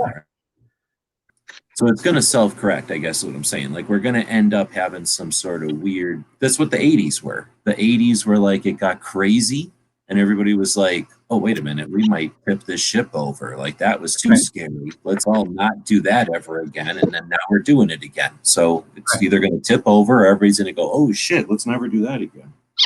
So like the 60s and 70s, everything got too hippy-dippy, and then America reacted, and now the rest of the world leaned into it and was like, yeah, we can take the country down by getting race riots, and we could take the country down by having little skirmishes that they'll never satisfy. We can take the country down by having a president impeached and actually taken out of office. Yeah, we can take the country down by manipulating the media. Yeah, we can take the country down by assassinating the president, right? We can take the country down by assassinating senators. Oh, wait, that was in the 60s, and we lived through all that. And we went through the 70s, which was like, whew, we lived through that, right? And then we went through the 80s like, uh-oh, we're getting our ass clobbered by the Russians, and we better get to space, and holy crap, we can make money on computers, right? Like, there's next waves of income, and there's challenges. We got Mars. Once people are booking to Mars, is it going to be the same planet here? When there's literally an option to leave, is it going to be the same planet here? Are we going to be humans at that point? The same way that people would always say, like, when an alien gets us or something, like, all of a sudden then we're going to be humans and work together. Is it going to be the same when there's an escape route and now you can go to the Mars? And if, like, I don't want to go all the way to Mars, I can go live on that space station that's on the meteor belt on the way to Mars. I don't know what these things are, but you know what I mean? Like, well, another one is that the rural versus urban. So a city's got giant, huge, and they had all the population. They make all the choices for, like, in like Washington State, King County, and Snohomish County make all the choices for the other 37 counties. The other 37 counties are much more red, and then we got 2 blue counties, but it has 3/4 of the population of the state in it. So this conflict is age old. The population starts to make the choices, and they get too big, and then people start moving out. Look at what happened to California. How many people moved to Texas? And then look what happened, though. When people moved to the cities, it's because you had to be in the same building with the same people that did the thing, because you had to take the part over there, or the people who made the drawings had to be near the place where the stuff was being poured, or the chick who was doing the payroll had to be near the all that stuff is gone. They've just effectively this last year made everybody who possibly can figure out a way to work alternatively, right? So except for, like, I gotta kill the chicken, or I've gotta shove this into the hole in the thing, and I've gotta slice this off, or I've gotta pump this out of someplace, except for like the actual jobs that take place, everything else is now like, oh yeah, just do it when your kids are done farting around in the living room, or do it, between, learning how to make a new kind of souffle or whatever. So when you live in that world, do you need to have cities?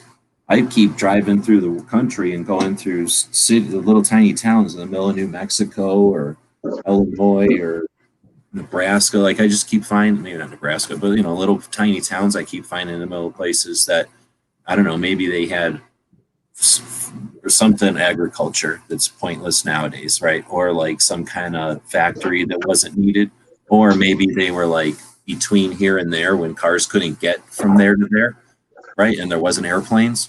Some of that stuff just existed because of tech.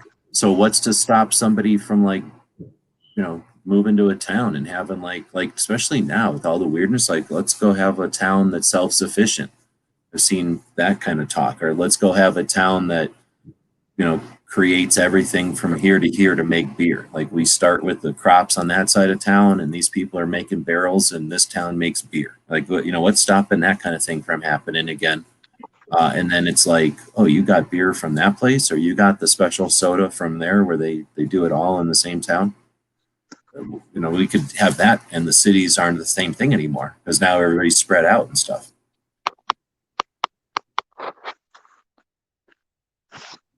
Imagine if there was less interest in like, I want every hamburger I ever eat to taste the same because I paid $1.25 for it. And it was like, wow, when I go to eat a Kansas hamburger, it tastes like Kansas. And when I eat a Texas hamburger, it tastes like Texas. So I feel like eating a Texas hamburger today.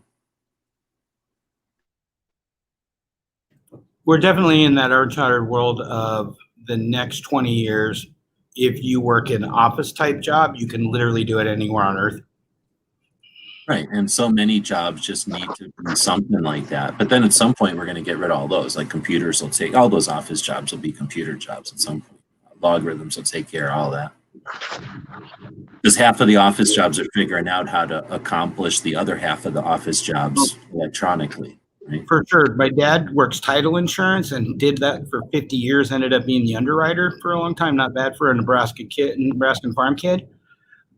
He looked down one day and 90% of the jobs he's had in his life are done with a computer in about 5 minutes. Like from searching title, where you have to go to the microfilm and make sure it's your property. The computer can do that in 5 seconds. And that used to take like finesse and knowledge of how the work and to know that you're catching all the corners and just like skills that a computer just doesn't care. It just forces itself to learn everything or just plow through it all, right? Yeah, I was thinking about that with the tax software. There's careers like, to beat taxes and stuff. And then like, it costs me $80 a year to buy my tax software, which, there's somebody on the other side who can answer a question or two occasionally when you got a weird question, but 90% of it that used to be a human's job is, computer digits. So I can imagine how many jobs are like that. Right. Like my wife, payroll. I work for an AI company and we do machine learning. We do customer service software. So we teach, we learn how people classify, extract, enrich, and then we're able to start answering those emails, about 6 emails of one subject, and we can train an email to train a bot to start answering those emails. It really just helps a human. It does all the searching and finding for them, but eventually it's going to get smart enough that it doesn't need the humans at all. Is the company named Skynet by chance? No, it's ThinkOwl. Is it owned by Skynet? I feel like Skynet's involved. No, it's a German company. They might also be by TCRI. Skynet subsidiary. So Earthwall's next question is, what other solution peacefully gives us liberty and lets the commies get ruled? I like the thought process. I mean, I like the thought debate, but I just think it's very realistic that at any point we're going to separate into different teams and it's going to be peaceful. Like maybe Alaska could be its own country or Texas or something. Yeah, and it's more of like a conflict. In my mind, it's more of a conflict between like, we have all these resources and you people are jerks because you don't share them the right way. And a bunch of people are like, yeah, we got a bunch of resources and it's tough to share them when you take 50% of them first and redistribute them stupidly so that it's difficult for us to even know where to put our charity or our efforts individually, right, or civically or religiously, like it's tough for us to do it when you take 40% first and don't give us an option. And then the other side is like, no, the state is the only option unless you take the state takes your 40% or 50% first, then how would there be any left for the state to distribute? It just gets into that back and forth between like who does the job of all this stuff, all the little socialist pieces, which I think leads us into the next one. So I don't know what's the solution that peacefully gives us. I think probably what we got, which is it fluctuates between like some realms, right, or norms. Like it goes kind of this way and it goes that way, but it's a pendulum. It stays like in a certain way or whatever like area. It doesn't go too far outside the norms normally, but every once in a while it gets windy, and it's windy right now, I think, or the whole thing's going to topple over. But since it's never toppled over, it's impossible to be like, oh, these are the conditions in which it topples over. Are you saying something? Anyway, so then he says lamestream is reporting that 51% of young adults support socialism. We're losing. At some point, we need to realize it. So that was interesting, and that's where Walt had a good video. I don't know if I linked to it today. I guess I'm not screen sharing. But Walt had one recently, if it was today or yesterday, where he was saying something about how he works with socialists or he's willing to work with socialists. And that was, I think, point of it, is that we've got socialism all mixed into what we got going on here. Fire departments and streets and all kinds of crap is technically socialism. So we do have some sort of weird mingling into socialism or whatever. And so there's that aspect, it depends on how they're defining socialism, because technically if they asked, hey, do you like the fire department? Then they could say, hey, 100% of people like socialism. I mean, if they wanted to, right, what is that called, right? If they wanted to be dicks about it. So there's that. But I also think it's the mainstream media. So their goal is to manipulate you and everybody else. So if their intent is to, I got the hiccups. If their intent, how come every time I talk about the mainstream media, I get the hiccups? Their intent is to manipulate your opinion on something, then they don't care about lying. They're going to use whatever number they feel like to say whatever justifies whatever they're trying to do or scare you into, right? So surveys are inherently not great data unless you know the questions asked and what the population that was asked. Because some surveys could be anybody that was home on Tuesdays. So who's going to be home on Tuesdays? Most people are working. So you can skew it that way. You can call on Sunday afternoon. You're going to skew it another way. You can go to a college and interview the college kids. You're going to skew it that way.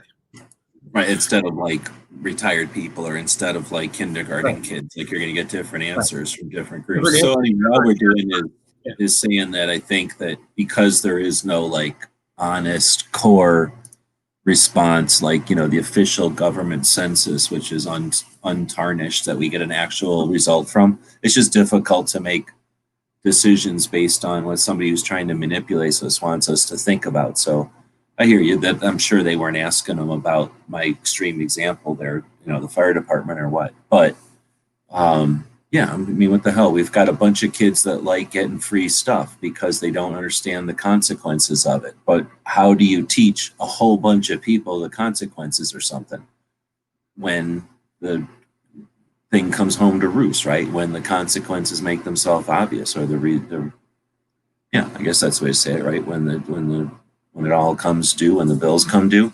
So that's potentially what we're coming into. Everybody's going to see what happens when you give a bunch of people who have their hand out keys to the wallet or whatever that's called.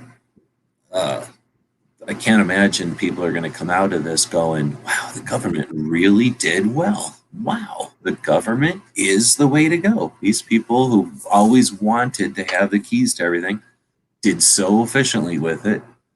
I'm impressed. I mean, is that going to happen? Well, Watt kind of brought that up, that a lot of those groups that he was talking about, that Watt was talking about, are super against most government the way it's been run now, and the police in general.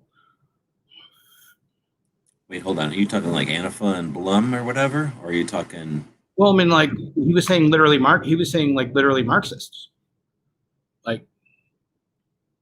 Oh yeah, so he was getting into stuff that I guess I couldn't or I wasn't following because you say Marxists and socialists and fascists to me, and I know there's definitions of them, but I don't deal with them enough to keep them all that straight in my head. So Can we agree that they all conflate those words? Like socialism, by definition, is that the means of production are owned by the state. exactly, like once you get into the actual definitions, I'd Right. have to sit here and think about it for a minute. Because I hear people say we're going to be socialist all the time. Well, so Boeing's going to be owned by the state. Okay, that is a totally different situation than like we're clearly going to take 3 steps to the left here. But like we know with cycles, eventually we're going to take 3 more steps to the right. It's just going to be, or at least that's the tendency, right? So the thing is, you don't have to wait for the pendulum to swing, and you can anticipate the pendulum to swing and do things to facilitate it for sure. right?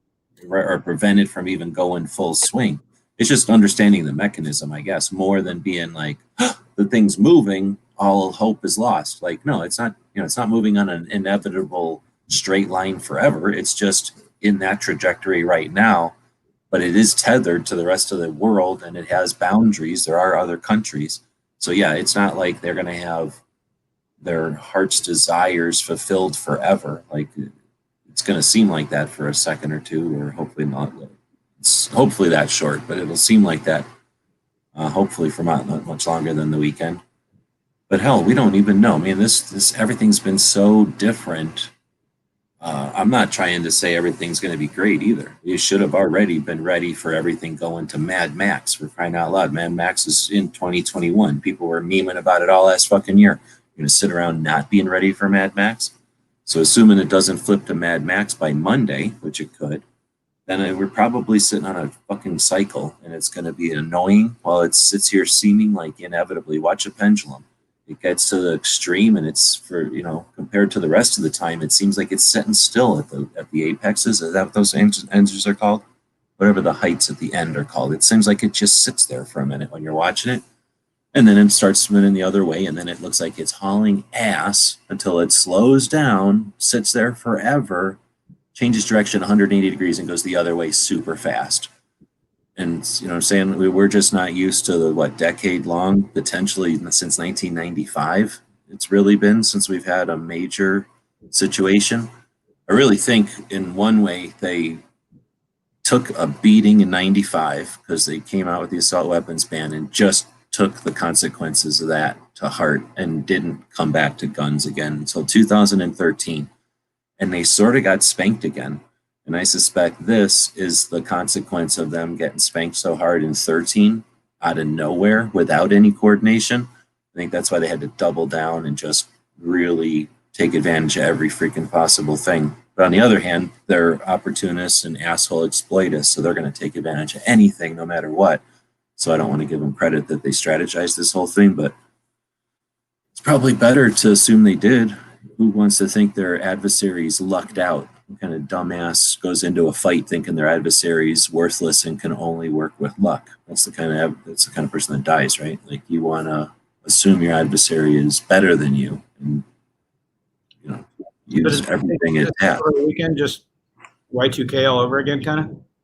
What's that? Isn't this just Y2K all over again? Like, bad things are going to happen. This guy's falling, and then we get to the next day and we're like, oh, it's just Monday. This weekend? I hope to hell that that's what this weekend is. I hope. Yeah, I'm 95% positive. There's 5% because of last year that I don't know. Fuck, Godzilla could come. I don't know. Well, I mean, they're definitely, this is a pendulum on a thing, and they've got it to where the base of the pendulum is moving. It's definitely not normal. It's not where nobody. I don't think anybody is sitting. Well, there are probably some people that are like, oh, don't worry about it. This happens all the time. I am aware that this is the tendency of the situation to go back and forth, but no one will ever know when it actually flips over. That'll just happen. Hey, Dad. It's scary to think about how the pendulum could swing in the other direction, I guess you're saying, if we make it through this. Well, I don't say if, because it would be it would be unprecedented. Literally 2 world wars. There's been a lot of clever, deceptive people with a lot of money who tried to take us down, and to think that the people that are trying to take us down are so much more clever than the people in the past is just not mathematically accurate. So it's more like a set of consequences or circumstances that are just fucking shitty, right? It's just shitty to get cancer. It's just shitty to get old. It's just shitty things that happen when 360 million people are free, right? And of all the shitty things that could happen, this isn't the worst shitty thing. So this is pretty shitty, but you know what I'm saying? So when it swings back in the other direction, the good news is, and I'm always optimistic, but I think I'm also more realistic than that, is it's not free. It's not a free thing. It does have a tendency because no one can control it, but there's a hell of a lot of people with influence on it, and nobody wants it to go into some weirdness beyond Trump. Trump was a result of it getting off kilter. And what is the opposite of whatever the fuck happened with Trump? Whatever the hell Biden's going to be, right? That's going to be the weird anti-Trump situation. Together, the weird Trump and the weird whatever's happening is going to be the result. It's either going to fall apart, which I doubt, or it's going to be let's not let politics even be part of our lives anymore. Let's make politics like the trash. We want to make sure that it's there every Wednesday or whatever, but aside from that, we don't want to even think about it. And there's a lot of competent people who are going to share that opinion. And if this is what takes them, Obama was bad, but it wasn't this bad. So Trump could have been the worst. This could be the stuff that starts to see the calm. Really, a lot of this was a desperate attempt to get Trump out of there, a desperate attempt to control people's lives while they still had control of our parents through old television means and stuff. But I'm not sitting on my laurels because who the fuck knows? Good question. With that, Dead Horse jumped in, and I'll shut up and let you all talk about this. I know if Dead Horse seen some of these other answers, you might want to address some of the earlier ones that Ursula's been bringing up. I don't think Obama was that bad.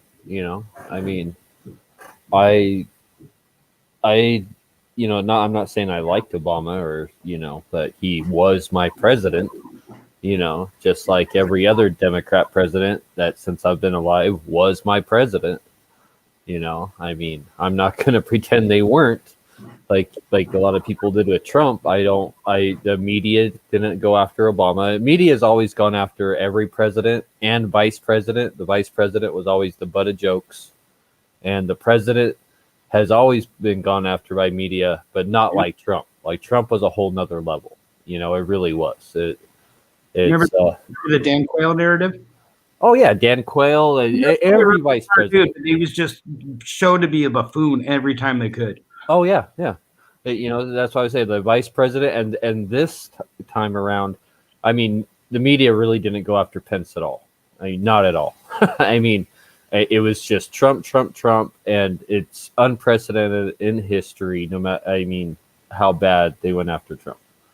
But Obama, he really wasn't that bad because he was the first black president. I think Obama didn't want to leave some kind of legacy behind, and I think he tried hard to appease both sides, and that's why he didn't go after guns super hard, or didn't go after this super hard, or that super hard. Obama basically didn't accomplish very much at all. His legacy was Obamacare, and we know how that turned out. And it's hard when you would try to appease both sides. You're not going to accomplish much. You're going to end up having to piss someone off, and that's exactly what Obama did. He tried to appease both sides. So I really don't remember Obama being bad, except for maybe Obamacare, and that's about it. Can you remember when Obama was coming in from Bush? It was like, what the hell was going to happen? It was, that's probably some of the reason that we're not as concerned, I guess. Someone that can remember being online and having conversations literally like this one, because this was kind of new to everybody being able to chat together. And then Obama's coming, like, holy crap, we figured for sure. Although the thing is, he wasn't really shaking the sword of or rattling the sword of gun control. We knew that it was a possibility, but he was all about that health care. We were scared about the gun control thing from Obama because of one thing and one thing only, and that was Bill Clinton because of the Brady bill. We were super afraid that Obama was going to do something similar to the Brady bill, and we were just worried, and it was rumors, and it was us. Well, you mean the assault weapons ban? Like he was the assault weapons ban. Yeah. And so that's what we were afraid, that Obama was going to do something like that. But like he had never said anything like that. Like he had never, he never said, "Hey, I'm going to ban all ARs when I get into office," and stuff like that. It definitely wasn't his platform. His platform, it would have been like, yes, we believe that. But I remember looking at the Democrat Party platform on the day that they do their whatever party thing, and we had to go in and go, look, it says here, because I can remember having debates and people would be like, Obama's never said anything about guns. And we're like, it doesn't matter. He's a Democrat. And it says right here in their policy that blah, blah, blah. So by saying nothing, he's basically saying, I agree with the whole platform. And we had to have those discussions. But you're right. He never really was like, I hate guns so bad and I want to be president because I hate guns so bad. And this guy literally did that. Yes. Literally did that. Exactly. And then we got scared twice with Obama because after 2012, and so when 2012 happened, he had to do he couldn't have done nothing and been a Democrat. Like they have to fucking run. And he did make comments. He did say comments on things about I want to make things safer. He did say some stuff, but Trump said basically the same thing Obama did in 2012, and not a whole lot came out of that except for banning a piece of plastic. And I kind of find it funny that a lot of people badmouth Trump so bad about guns. Like he's actually done some good things for guns. He ended that $25 million a year to the CDC for gun crime, fact checking research bullshit. He ended that. He stopped that $25 million a year to the CDC. And Trump did that. Trump didn't do that. That happened. Yeah, he did. No, Trump did that. Obama put that into effect. Trump got rid of that. Oh, you mean a new one? So there must have been a new one. Yes, there was one after Obama, after 2012. Obama started giving the CD. That's how Obama handled 2012. Is he started giving the CDC $25 million a year. He got the report and then ignored it. You're saying that still existed, there was still money for that. $25 million a year, and then Obama put in the Social Security rule, where if people who are on Social Security, if they were deemed unfit to handle their own finances, then they couldn't own a gun, right?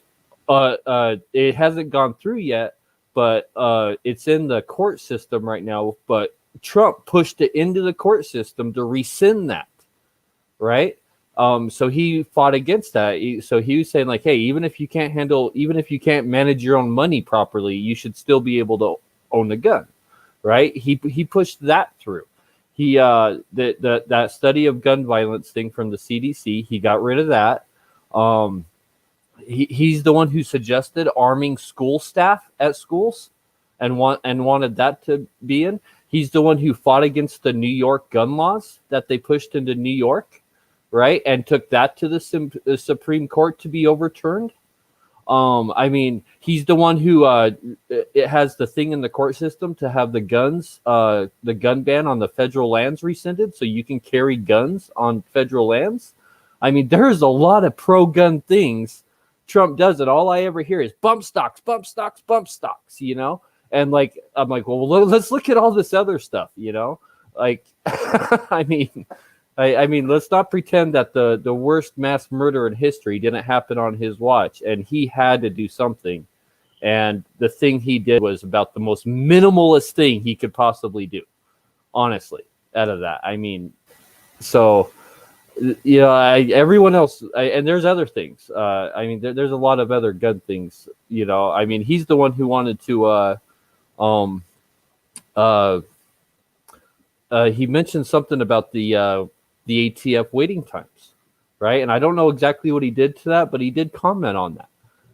So there's a lot of pro-gun stuff he did, But the only anti-gun stuff I ever really hear, other than stuff that he's just said or tweeted, I mean, actually did, was bump stocks. That's the only.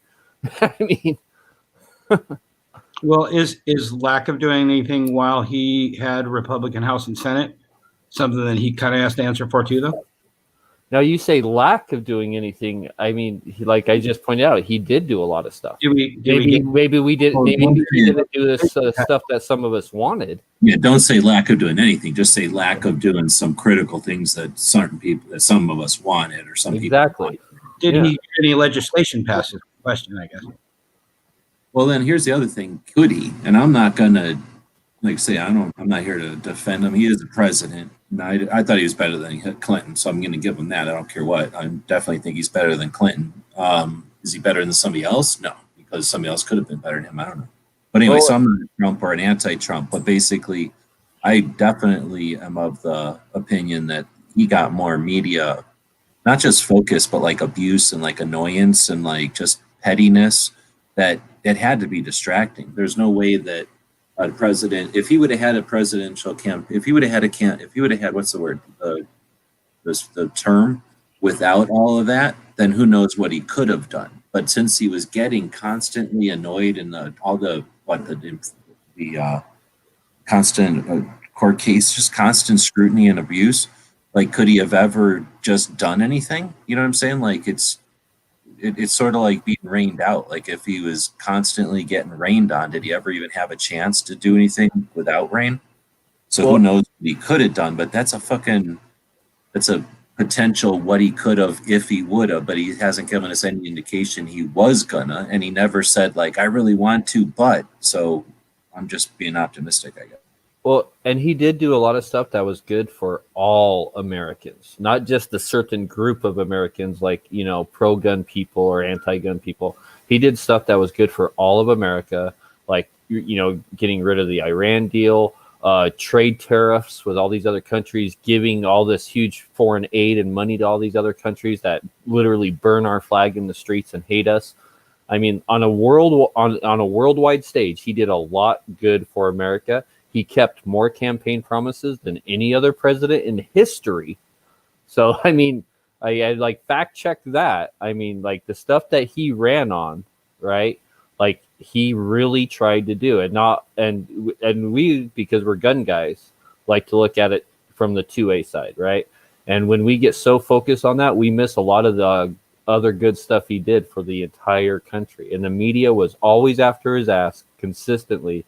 There is not a single day that he wasn't in the news being badmouthed by the media, being called a Nazi supporter or this or that. I mean, just the most horrible things, and I can't imagine what it would have been like to be in that guy's shoes.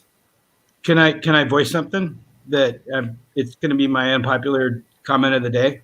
Sure. Was that part of just his nature and the fact that he talks shit constantly? Well, I liked. It's hard to say because that's why, like, you keep talking shit, you're going to get more shit, right? Well, no, but I hear what you're saying. But was Trump, before he was president, the guy who was on TV talking shit on Twitter every day? Was he just going up to people and talking shit on Twitter, or was Twitter his only way, or the way that he chose, at least, to deal with the media that was fucking with him? And since he couldn't get a press conference or do stuff in a press conference, he could get up in the middle of the night and screw with them. Now, the consequence of all that, did he create what we got today because they went nuts and figured they got to go all out because this guy is at another level? I don't know. But that's all I'm saying is that, yeah, he was annoying, but was he annoying because they wouldn't let him sleep? You know what I mean? Like, was the guy before he was president like a Twitter addict? Do we have like a chicken and the egg? Like which came first? Right. That's, I guess, what I'm saying. Like, I just don't know. And I really don't know because he was a famous dude. If he was on Twitter all the damn time and then he was president, he was still on Twitter. That's different than like he was never on Twitter and then he was forced to pick this up and like, oh, dang, I kind of like this. It screws with them. But you're right. Like a different person would have not picked up Twitter and screwed with them. And then what? Would they have fucked with him constantly if he wasn't fucking with them? Is that the other question? If he wouldn't have reacted, would have gone off and reported So something like else. if he would have just taken some of their abuse, would they have just moved George on? W. for example, he didn't ever, like, all kinds of people talk shit about him. He just laughed and kept being president. There's a whole bunch of people out there that suggest that you have to have bullies, and that the reason that we're in bad times is because we don't have enough bullies. So I think the attacks came on Trump before he was even president, while he was running, because most people look at Trump as Republican. He really wasn't. He was the first. So many people wanted an independent party president. He was the first independent party president. He really was. And the attack started on him before he was president, when he was running, because Democrats knew that if he got, and not only Democrats, he was attacked by Republicans because they knew he was independent. They knew he was more pro-freedom, and that a lot of their shady deals, a lot of the shady, stuff that they put in place would be rescinded, would be gone. That they have Hillary Clinton on tape saying, "Hey, if this guy gets in office, we're going to hang from a tree or something," right? Like, her voice is on tape saying that. That's like an admission of guilt to me right there. I mean, if you had done something wrong, why would you say, "Hey, we're all going to hang if this guy gets in office"? We could agree she's 1,000% terrible. Yeah. So they were afraid of him and what he might do. And because they own the media, they instantly went after him before he even got into office, during the election. And it never stopped. It just amped up and amped up and amped up. And it was a constant way that the Democrat side would have ganged up and been at the volume and done all that stuff if they knew that some of the Republicans gave them the nod, like, yeah, fuck that, like, this guy's a dick, like, go ahead. Because if it would have literally been half and half, like, hey, you can't pick on our guy, it would have never been that relentless. Could it have been? Oh, at no. least it's never been in history. At least I'm not familiar with any time in history where it's just been like 50-50 and one side just is insanely rabid against the other side, and the other side's like, hey, leave us alone. To me, that's proof of how corrupt our government is. Because look at how many Republicans were okay and going after him too, because they were afraid that the backdoor shady deals and the payoffs and all that stuff was going to stop, and all these stupid things that they put into place that they're making millions off of in their private businesses and their son's private businesses and their uncle's private businesses were going to end. I mean, it all comes down to money, and they were afraid he was going to take all those millions of dollars away from them. Oh, that's one of the things that I actually argue to people is they sit here, they say Democrats stole the election. And I'm like, I don't see Republicans making too much of a fuss about this either. Do you really think that it was just one-sided? Yeah, there's just as many Republicans that wanted Trump out of office as Democrats. Almost as much. I wouldn't say as much, almost as much, for sure.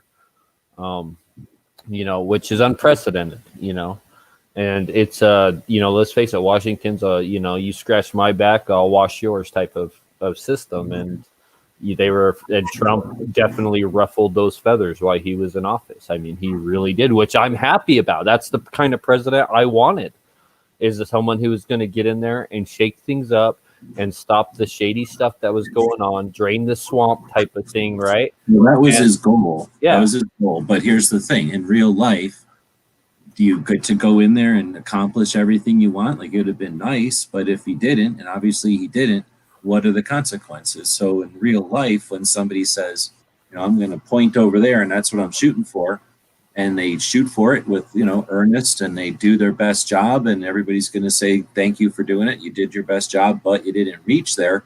We all have to understand that someplace it fell, the projectile fell, and there's going to be consequences. And we can either be like, oh my God, it's, unprecedented. Or we can be like, yeah, well, he tried and he shot the bullet way over there. We got to do something about it. So that's pretty much where we're at, right? He tried something, and the reaction is the press, the left, the other politicians on both sides, the public, the culture, I guess, what do we call us? The country, right? The society, I guess, the way I say it. We're all dealing with the repercussions of having somebody in there that wasn't just your plain old Democrat, your plain old Republican, having their plain old bullshit fake tennis match of issues. And what do we expect the consequences to be? Some sort of like fucking perfect origami duck that comes out the other end flying elegantly? Or is it going to be more like a fucking wadded up piece of paper that we now got to go, fuck, we got to unwad this piece of paper and it's going to be torn. We got to figure out if we can still read shit on it. But that fucking torn out, wadded up fucking piece of paper is the fucking Constitution. And that's the whole point, is it's made out of fucking hemp. So it doesn't just rip. It gets bruised and abused, and you straighten it all out and you iron it, and it's like fucking linen, and now it's nice and flat again. And we give it to our kids, and they start to fucking fold it up and ruin it and forget about it, and it's in the fucking bottom of a closet for years, and then whenever they need it, they can pull it out and use it. So yeah, I'm down for this concept of talking about it, but it's also a 2A show, and I feel like we're selling out if we're not talking about 2A. So let's reel it back into 2A and blame all the politics shit on them, because they are the ones that made us talk about politics.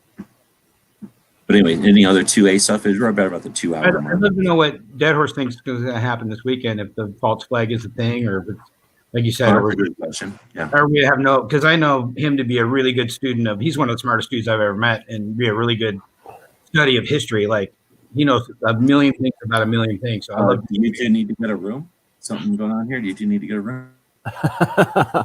Go ahead. I definitely know what's happened in history, and I do see similar things repeating. I don't know. I'm not going to say, this weekend's going to be some kind of, or I guess it starts on Monday, I think. But I don't know. Well, here's the bullshit. The thing or whatever, his coronation to thronehood is on this 20th, which is like stupid ass Wednesday for some reason, right?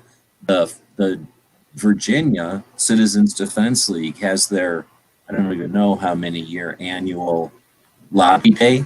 And because of unscrupulous tactics of the anti-freedom side, they couldn't reserve the permits to do an actual lobby day, like to show up like they did last year. Remember how last year Virginia had a bunch of people show up at the Capitol?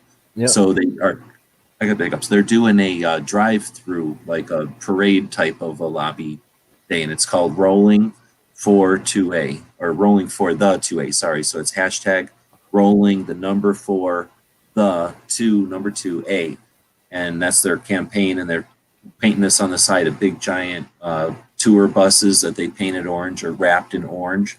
And they got a bunch of tour buses that are leading the procession, and then a bunch of cars with all kinds of clings and stuff that say gun saves lives and Virginia Citizens Defense League. And they're doing like this fairly well organized. They've been doing it for 2 months now, getting ready for this rally / lobby day in Virginia on the Monday the 20th, Monday the 19th.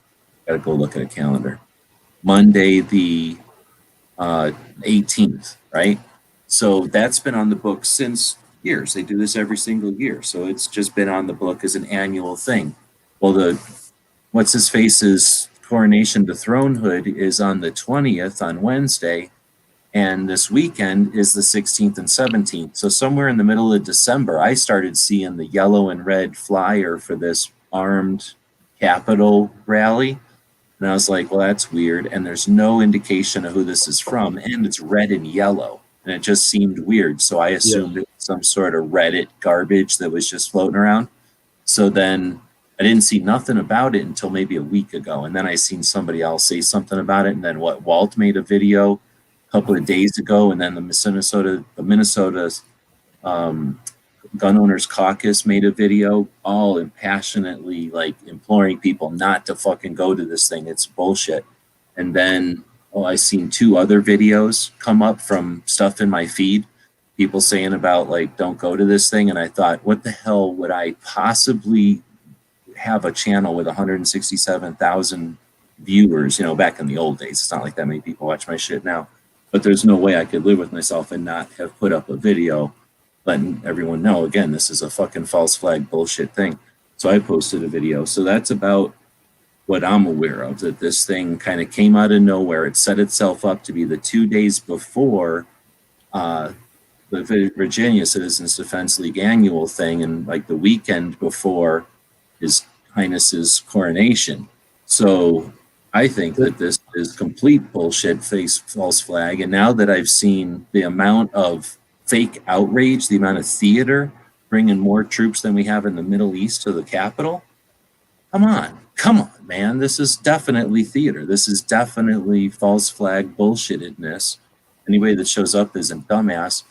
The best thing could possibly happen is the 20,000 troops that are getting probably paid overtime because they're either, I don't even know that dynamic, but I know people raging against the idea that the Guard is being pulled into DC at that kind of force level. But then, what's going to happen? And at every capital, something's happening like this. So what, a bunch of Antifa, like 14 Antifa people are going to show up looking like Trumps or something and get arrested? I don't know. That's the thing is, so a lot of people, especially, pro-freedom, people won't research communism. They've never read that Communist Manifesto. They don't know their tactics, right? And that is definitely one of their tactics is it doesn't matter what side they pretend to be on. They need to pretend to be on one side or the other or both at the same time and disrupt things. So what happens is 14 people go with a crowd of 1,000 to some capital. And then do you know what happens? Mob mentality.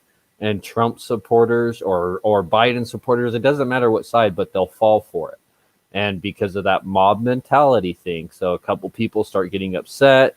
They provoke a police officer. They get pepper sprayed. People see it and they're like, "That's my friend Trump supporter getting pepper sprayed." Like, "Arr!" And they create this mob mentality, which is a real thing. And that's how a situation like the Capitol happens. I don't know for sure if this is a false flag. I'm very wary of it. I'm wary of it because of those colors of that flyer I saw. That's the main thing that There's scares only one me. flyer. There's nothing that says evidence that it exists. The only thing I've seen one thing that was anything, and it was a guy sitting in his living room, with how you get two tripods with a pole going between them, like a limbo thing, except it's way up in the air and you put a green screen over it. He's got all that, and the reason I know exactly what it looks like is because he's got it off center, 4 feet, so you can see the whole thing, and it's completely ineffective because you can still see his living room to the left of him or whatever. And he's sitting there talking about how he's a patriot and he's showing up to go to this thing, and the only way that this whole false flag thing is to scare people away, and they're not true. He's doing this whole what's the word? I'm the one who really understands, and I'm gonna go no matter what. So he had, I don't know, a number of people watching some sort of a live thing at the time. So that's the only thing I've seen is one, relatively, I'm assuming an individual or a small group that is taking it as a serious, stand up and be armed because it's necessary. And we've come to some situation that, we now need to go, 3 people have to go prove a point or something and make it so, I don't know, whatever they're thinking. I can't even imagine what they're thinking, but they definitely seem like they were rallying themselves up to go. And because it was one guy, it didn't seem like an actor. It would be the best actor in the world to be acting like some weirdo in a basement type of thing, having a bunch of 30 people rally him up to go. There's only one way that they know that they can bring communism to this country, and that's to make people want it. And what's the only way that they can make Americans want communism in this country? And that's to make things so bad in this country. I mean, so terribly bad that's the better option. I'm talking worse than the Civil War. I'm talking, absolute hunger. And just like every other country, it's come to Iran or, Iran in the 70s. Look what happened to that country. I mean, that's how that's part of that whole Karl Marx strategy. I mean, they're following it to an absolute T. That is their playbook. I suggest people read it just to know what the other side is doing and how they think. And that's, they're just not going to be able to put in a president and then, now it's communism time. It's not going to work like that. They have to make America want it because it's the better option. Yeah, it doesn't have to necessarily be a choice. It could be a subtle, one of them cup games or one of these things where flip, flip, flip before you know it. Oh, that's government marked. instead of Walmart because Walmart got too big. Like, oh, that's government book because Facebook got too big. So all of a sudden they just kind of slip it in there. I've heard some interesting stuff, and we're saying communism, we're saying socialism, but I think we do ourselves a favor to evolve that because they are not that anymore. It's just like just old. It's like saying 45 ACP all the damn time, and not that much stuff is 45 anymore. So whatever it is that they're evolving into, I agree with you. Whatever it is, we're falling for some traps or for some. Not so much traps, I think, as I like to think of them as them little ramps that they put up for the fucking cows as they're shoveling them into the corral or whatever. And it's not that we're necessarily going to slaughter, but we're definitely being put into a corral. And that works until the cows start to look up. And we ain't cows, we're horses. So these things kind of work, but at the same time, we could be cats or something. It's like we get led until we figure out, hey, we don't like being led, and then we do not be led anymore. So that can work as long as they do it efficiently and smoothly, and that's giving them too much credit. So I hear what you're saying, but it's not inevitable though. And I don't think it's inevitable. I just think that's I know. I'm just playing devil's advocate so we don't sound doom and gloom. But as much as they're trying to bite off and do at one time, I think it's super possible that they're just going to piss so many people off, even their own people, just because they're doing it wrong. Just like how Trump came in, and it's not like every Republican or every conservative was like, God, Trump is awesome. He was sort of a dick to a half of them, right? Yep. Or more. So that's all I'm saying is Biden isn't perfect. So he's going to get in there and he's going to have an answer for everything. And they're all going to start going, he doesn't have the right answer. That son of a bitch said he was going to do this and he didn't. And now I hate him too, so it's going to be weird. And we don't know the press has just spent 4 years hating the president. Literally. Think about that. I don't pay attention to the press or whatever, but that means people's whole career is hating the president. Do they even know how to like the president? Like, you know what I mean? It's not like that's back in the day. They've got to find something wrong with him, right? That's good. I have no idea. I'm just saying we don't know what's happened. I just don't think it's like back in the day we had in the 70s. If they write a bunch of stories about how wonderful he is, is anybody going to watch any of that shit? Or they've got to find something that somebody's doing. Oh, I see what you're saying. Because they've also taught their audiences for 4 years. Yeah, we're only, the Facebook algorithm only it gives you more things that you hate because you interact with those more. Like that piece. That's a good point. Now, Bob's saying it's the end of the world as we know it. Well, whatever. It's always the end of the world as we know it. It's a good song. I'm not a fan. I don't know, but it's the end of the world because it's different. It's a different world. So it doesn't mean a horrible conclusion. It just means that, we have it's just like it's the end of the day. It doesn't mean that there is no other day. And it doesn't mean that tomorrow is going to be so much drastically different that we long for yesterday. It just means that life goes on, right? Dark winter. I don't know. What are you supposed to do? So let's see. There's already infighting now because Biden promised 2,000 and his plan only gives 1,400. A lot of the Dems are saying 1,400 isn't 2,000. Well, of course, it's supposed to match up with the 600 or something. I haven't seen any of that. I doubt I will. No, I know what you're saying, but the dark winter is a whole nother thing. This isn't Honda's chat, but the thing about dark winter, I guess, goes to a whole thing. Like it's one of those key phrases and it means something. It's whenever I look into that stuff, I don't know. There's either like they just have like a Wikipedia or like a Urban Dictionary of just phrases and they just make shit up. Like you just pick two phrases like, pink missile. And you're like, oh, I know what that must mean. And they write a paragraph about it. And then 6 years later, somebody says pink missile. And they're like, oh, snap. It says pink missile on the internet. And that must be what they're talking about. Or there literally is some giant book of like all these conspiracy theories. And then for some reason, every once in a while, the president's speechwriters are like, you know what? Let's fuck with them all. And let's write the actual name of our agenda in here just to fuck with them. Just like in a movie where they say the title of the movie, like in James Bond. At some point they're going to say, this is A View to a Kill. And then everybody goes, ooh, that's the title of the movie right there. Like, oh, it is the conspiracy theory. See how they gave us a little nod? Fourth window or the fourth wall or whatever. So like the Illuminati is This is all just distraction for what they're really doing. I don't know. I don't get it. There's, if you want to get nuts, it's 2 o'clock. The last time we got nuts, it just ended up being a 6-hour chat, and I fell asleep about a half an hour after saying you want to get nuts because I get bored after I say that. I don't really get all that nuts. But yeah, there's the tube, right? Everybody knows there's the 20-year younger tube already. So they made a 20-year younger tube. Would they want to shove everybody through the younger tube? So Illuminati might be like, everybody's going to just, every time you want to get young again, you go through the 20 years younger tube. And literally it's just oxygen and pressure. So it's not even expensive. There's no way they can hide it. It's not like a fancy, rare mineral that you have to absorb. It's just going under pressure and oxygen for a long time. So basically they're going to figure out, every country everywhere is going to figure out how to reverse aging.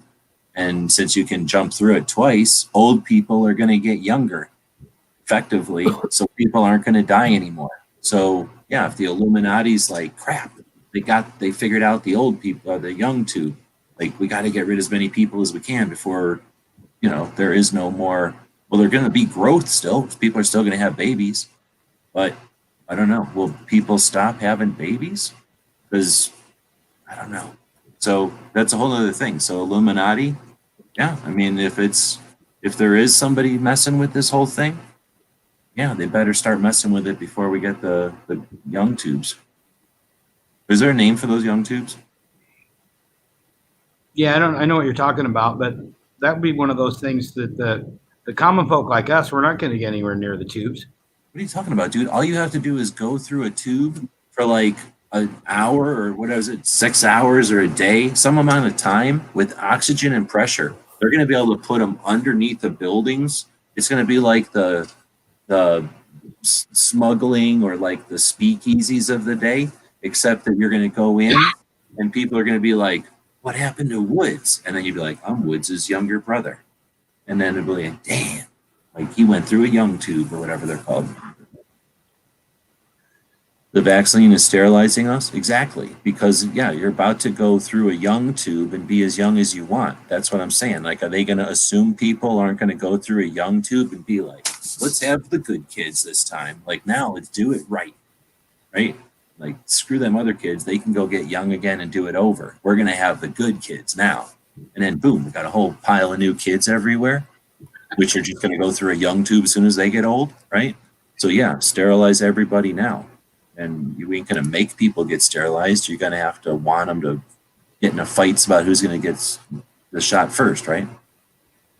So yeah, if they got puppets making this whole thing, although if you got puppets doing all that, why wouldn't they just be like, here, drink this, dumbasses, and then tell everybody it's left, like, you didn't die? What are you worried about? Right? We picked you. Like, shut up about it. Put them in a big pile or do whatever they're going to do with. I don't know what they're going to do with that. Maybe that's why they don't do it, because I got to deal with all the dead people. So maybe if it's whatever the aliens or whatever, maybe they don't come until you figure out the young tube. Because why would an alien want to come around with old people when they're all young, right? There's no way that aliens figured out how to fly around in outer space and shit without figuring out a young tube. It makes way more sense. If you take a young tube with you and starts going out into space, you're just 20 for the rest of fucking time. You're just Star Trek age or whatever age you feel like being, right? Plus, when you got a young tube, you can be like, oh, I'm going to get to be 40 because I don't remember being 40 or 50. Like, oh, I've been 50 for 10 years. This sucks. I'm going back to 30, right? Well, you don't start like taking off big major chunks. And if you start taking off big major chunks, you become a cyborg.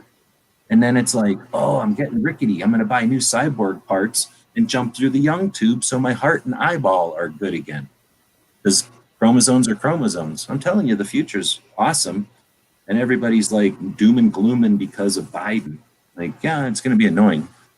But got an opportunity to give the DC project, who's had 5 years of going to DC and hanging out with the representatives. Imagine if the gun industry, which, can you imagine how much money the industry's making right now? They knew how much money they made in 13. You think business people forgot about that? Holy crap, I don't even want to tell you. I literally had a conniption when I figured out how much money people were making back then. Tons of money, like just all the money. We're not a big industry, but it's all being made right now. All of it's being made right now. Imagine if they went to how many chicks are in the DC project? One from each state. So 50 chicks. Let's say they went to all of them who've ever been in it, 200 chicks maybe, and said, here's all the money you could ever need. Quit your jobs and just do whatever you were doing for 2A. The perception of gun owners being fat white dudes would be gone by the end of next week. You know, if they could mobilize the way that Pelosi impeaches. But anyway, we got potential all over the place in front of us. It's just a matter of if we want to start doing this, if we want to start doing something different and have conversations like to an anti, like, oh, okay, so, you know, like what anything, fill in the blank with anything Walt would say, literally anything Walt would say, you know, have actual responses to them that knock them on their fucking high and mighty little intellectual asses because they're not expecting it from a gun owner. Like we can take that kind of attack to them where they just don't know how to justify because they're literally their solutions, the gun control solutions ain't woke. Like Walt would say, a true liberal solution is a self-imposed mandate with reduced barriers to completion or with reduced barriers, right? Reduced accessibility or, you know, reduced barriers to accessibility for your own self-induced mandated or not your self-induced decision, right? To either be safer, to get a gun safe, to decide not to have a gun, right? To decide to get training, right? All that as opposed to a mandatory dictate. So that's liberalism. And if we can take that argument to them and Joe Biden says, blah, blah, blah, but Bloomberg told me to say, and we say, well, if a fucking liberal would suggest that you should put down candy and leave people alone instead of slapping them, why is your only solution slapping them? And if we can actually just enunciate it that way, boom, we've not only done nothing, we've literally done nothing except cause them to get fucking upset because they can't respond to that. If we say, look, you are against gun violence, this is not stealing this directly off of Walt. If you're against violence and you insist to say that suicide is part of the gun violence numbers, then you have to agree that no law can prevent gun violence, that only suicide prevention and mental health awareness, so that government policy and self-imposed decisions can change it. And that means you need to lower the barriers to that, which means stigma on mental health. And if we can take that kind of argument to them with zero cost, but, you know, me taking that argument to them, it's impossible. I got 11 people watching me on a Friday night. I get $87 in super chats last year. In 2020, $87 in super chats. I'm not bitching. I'm just trying to say that's the scale that I'm at. The DC project, taking those arguments to representatives, changes the perception of firearms owners in the United States in 2021.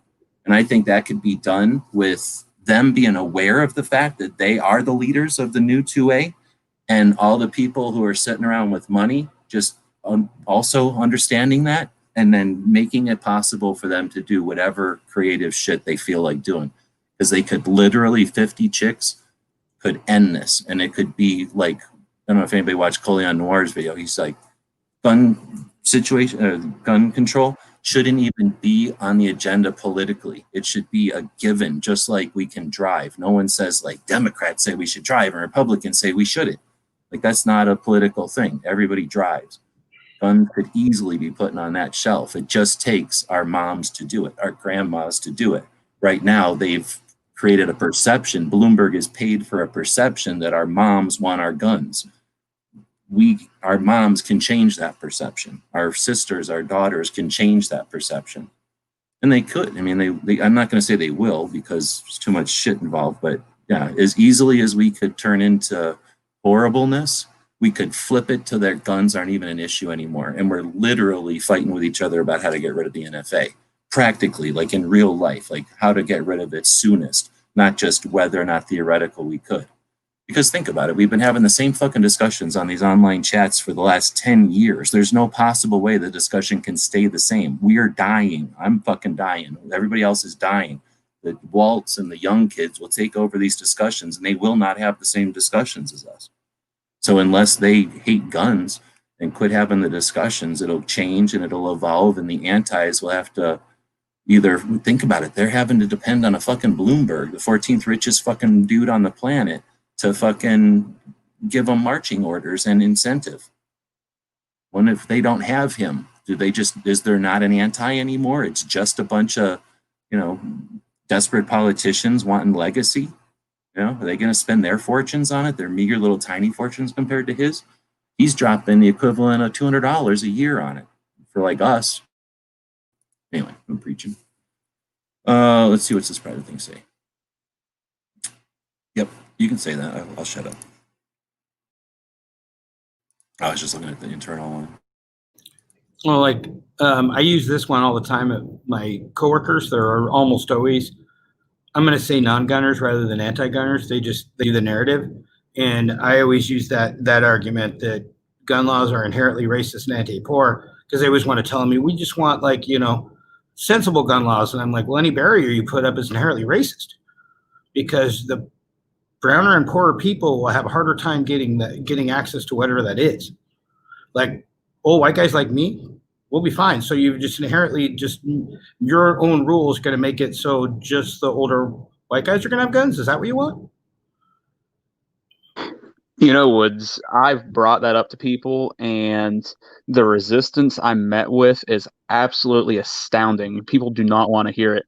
And man, I have some really good conversations explaining it to people. And when you see that light go off over their head when it finally clicks with them, it's awesome. But man, there is some serious resistance when you start making that point. Yeah, but for me, that's 25 different conversations that evolve over time. Yep.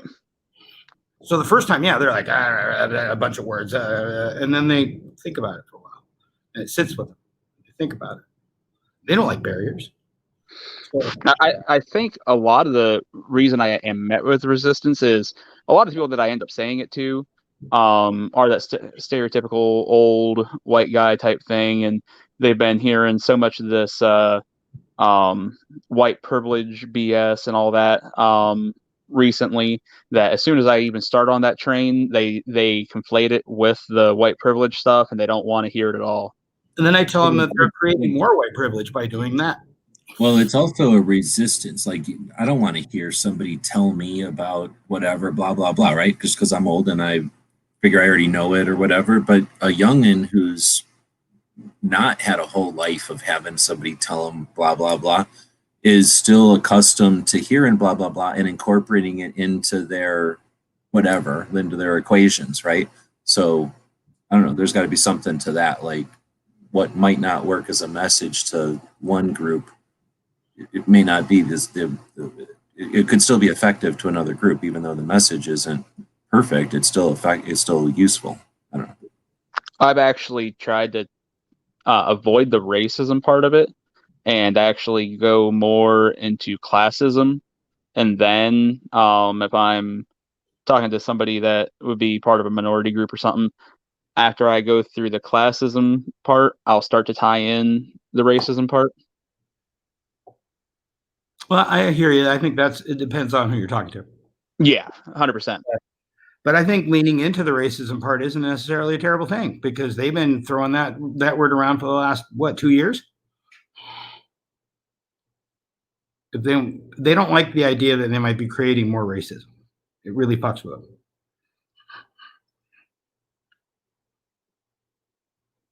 And then I bring up Tony Simon. Like, well, look up the guy Tony Simon next time you're on your computer. And I've had a couple of them ask me, who is that guy again? And he's such a fun speaker anyway that he's great. He's not scary to anybody. No, and he doesn't beat around the bush. He's good and he's authentic. Yeah, so I think he's a great ambassador on many levels, especially if you're talking to teachers and stuff. They're not going to feel pandered or like, you know what I mean? Like, he's going to offer a competent helping, but of info, but not more than they can handle either. Well, then a lot of times too, I'll lead him into his diversity shoot. That his point is that if you're going to make a judgment about guns, probably should shoot some guns first.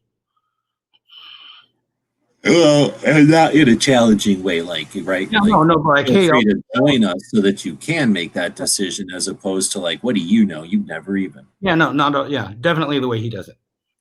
We're like, hey, they're kind of fun. You might really enjoy it. You know, you might. And that's the thing that we've also got. Tony, I keep bringing that up. So, you know, I'm not an optimist. I'm just a realist. We're not in 2013. We're not in 1995. The two big times that we've had Democrat bullying our rights and focused on the Second Amendment. So since 2013, we had the creation of like major national level organizations that are, like, say, started in 15. So they're now 5 years old. And anything, you know, any organization needs a challenge in order to show its legs or get its sea legs or whatever that's called. Like, you know what I mean? Like, they have to have a challenge to come up to the challenge. And unfortunately, some of them are going to need a challenge to fail at, to understand that, dang it was my time to shine and I missed it. You know, like, you got to give them an opportunity to fail. You can't get strong if you don't learn, right? You can't get good unless you're bad first. Very few people are just superheroes that just get a spark of lightning and never fail from that point on, right?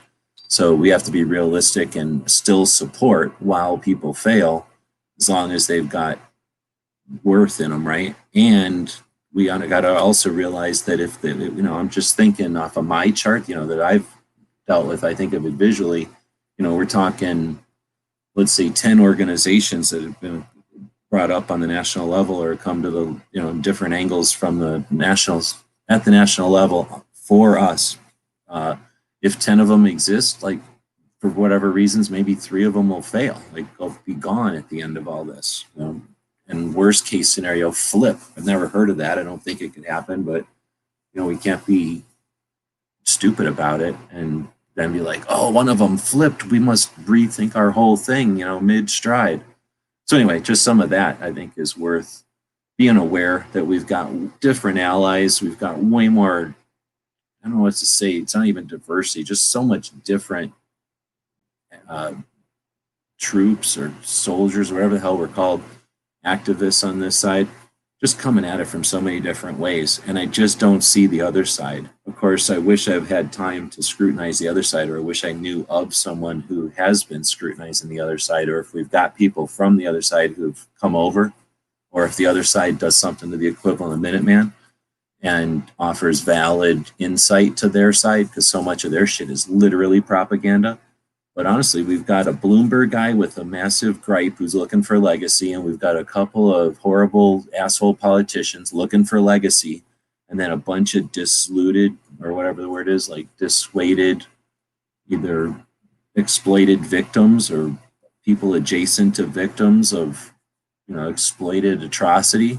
So, you know, people getting, can you imagine that something happened to somebody in a horrible way where some fucking asshole decided that politically, if they use this thing, they'll be infamous and they're never going to be forgotten because of this divisive political situation with some people that hate firearms, mainly one guy.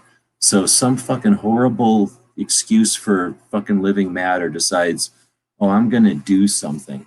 And then they do it, and then other people are affected and maybe even cease to exist, right? And then their family is like, you know what I'm gonna do? I'm gonna make it my life's thing to like be about this or whatever. I don't even get it. But anyway, so there's some people who, you know what I'm saying, like that's their whole thing, is just that's what they live for, is being in the spotlight for that. But that's just so few of them that I don't know. I just don't see the resolve on that side. They don't have the numbers or the statistics. You know, they're dealing with very few numbers. They're desperately clinging to emotional responses and keeping people unaware. So it's just, you know, how long do we even have to really fight this strong? How long are they going to have people on that side that are getting paid by the artificial what's the word, incentive of Bloomberg. Like without a Bloomberg, is there an anti-gun push? And like I say, the DC project could effectively take it off the table. If Bloomberg got pushed over by a bunch of chicks, and then he could be like, oh yeah, I'm going after pop again. I don't like that you're drinking so much soda. I hate corn syrup. Yeah, I still think there would be a anti-gun push, but not like we see with the monetary backing he's throwing at it. Yeah, for Right. sure. For the coordination and everything and the push. Yeah, in Washington here, that 1639, that was Bloomberg. He paid for it. And the not just like I got nothing else to do, but like I want to be famous for this forever, and this is the step towards the Nevada, which was a step towards Arizona, which we've stopped him now. Which was a step towards. So he's not even like rolling thunder. He's just like started in fits and starts, and he's not hemorrhaging, but he's definitely costing him money to do that. Then when he dies, his foundation will keep going. But then we've had many chats about that any effect, or is it going to just be there to keep the money all together? Like the people running it aren't going to be all that rabid 2A. They want to keep the $14 billion all together. So how do we? Like they're going to have an incentive to just be yapping. Right. They'll get to yap at the gate, not to be pit bulls running around the street, possibly dying out there because they run out of funds. Right. So how do we motivate gun owners to have them just realize that, there is this Bloomberg guy out there, and, he's just throwing millions whenever he wants at states for whatever gun control push he wants. So how do we? What I found to be most effective is to mope at like 11 people in the middle of the night on the internet. So have the daily gun show. We have solved it. Excellent. You like it. There's 11 people that don't give a shit about. Oh no, 10. One of them was Bloomberg. So. Oh snap! I'm gonna find a place that makes rubber stamps, and I'm gonna get you a stamp G that says mope. Well, hold on. First off, Angelina from Alan Anchor's like best friend, her like, how in California when chicks go shopping, they go pick up their best friend and they drive around in a convertible and go to the mall or whatever. Her best friend makes rubber stamps or something, so probably get them for free or they probably pay you to have them or something. I'm not sure. Oh, freaking awesome. But no, you don't have to make them yourself. Rubber stamps are incredibly easy to make. Just go to some place where you can get rubber erasers, like cheap. Don't pay for them. Get them cheap because rubber erasers are not that expensive. And then just take an X-Acto knife or some sandpaper even. You draw something on the eraser and you remove the part that isn't the drawing, right? So you could have kids do it. And then what you're left with is the rubber stamp. So you can make your own rubber stamp. This is why I like G. He forgets about some limitations. Hey, when you're poor, I got access to make you whatever I tell them. I like it. I'm in. And then you can put all kinds of stuff. Paint, like you can just scribble a marker on there. Ink, of course, if you got a pad for fancy, like big fancy ink pads like they got in the big city. Sweet baby Jesus. Woods has access to like his own little sweatshop. He's gonna be rich next week. Here's the trick. Remember to draw the design or whatever backwards, of course, because it's a stamp, right? So backwards when you carve it, and then it's frontwards when you stamp. Did we just figure out how to fight Bloomberg? We have Woods start up his own sweatshop making rubber stamps. Let's say like Bloomberg, leave us alone. Yeah, and we just sell them. I think we just solved the whole thing. Bloomberg on there. That'd be awesome. But anyway, you were saying something about a rubber stamp, but to put mope on there. What am I gonna say? Like whenever somebody orders something from the store, you can just stamp it, have it say mope. I'll agree with that side chat comment. There, Tony, KD, all those guys. Like when I say Tony, I'm really saying that whole collection of guys, because a lot of times I'm talking to an African American to start with, and I would rather have them hear it from somebody that looks like them than an old man. And the thing I like about Maj, Katie, Tony, all of them, is each of them has their own delivery. So you can feel the person out that you're talking to and be like, this guy is very blunt and out there. I'm going to point him Maj's way. Or, this guy is very refined. I'm going to throw him more towards Tony or Katie, maybe. Right. Is that blinking on everybody's screen? Yeah, it's blinking. Yep. You're going to give me a seizure, yeah. Do you want to buy things from gearwebsites.com? Do you want to buy things from gearwebsites.com? Do you feel like buying things from Gear? Okay. So I don't know what happened. I'll do this. You talked about Collier Noir. I have to give him credit since he left NRTV. He's kind of been killing it, right? I don't know about that far, but I'm not going to scorn him. I mean, can you imagine trying to be that dude and trying to do his thing? So yeah, I mean, he's not failing. That's for damn sure. But he's a young kid. He's a good-looking kid. He's intelligent. He's smart. Exactly. He could have just said, screw this, and gone and done Cars or something with his. The Walt age kids are going to really like because he's, kind of cool because he has a whole channel that's Cars too. All right. So let's start talking about since 2013. So you guys keep talking about Tony, Maj, and Katie, and that's probably because Tony jumps on to people's shows once in a while.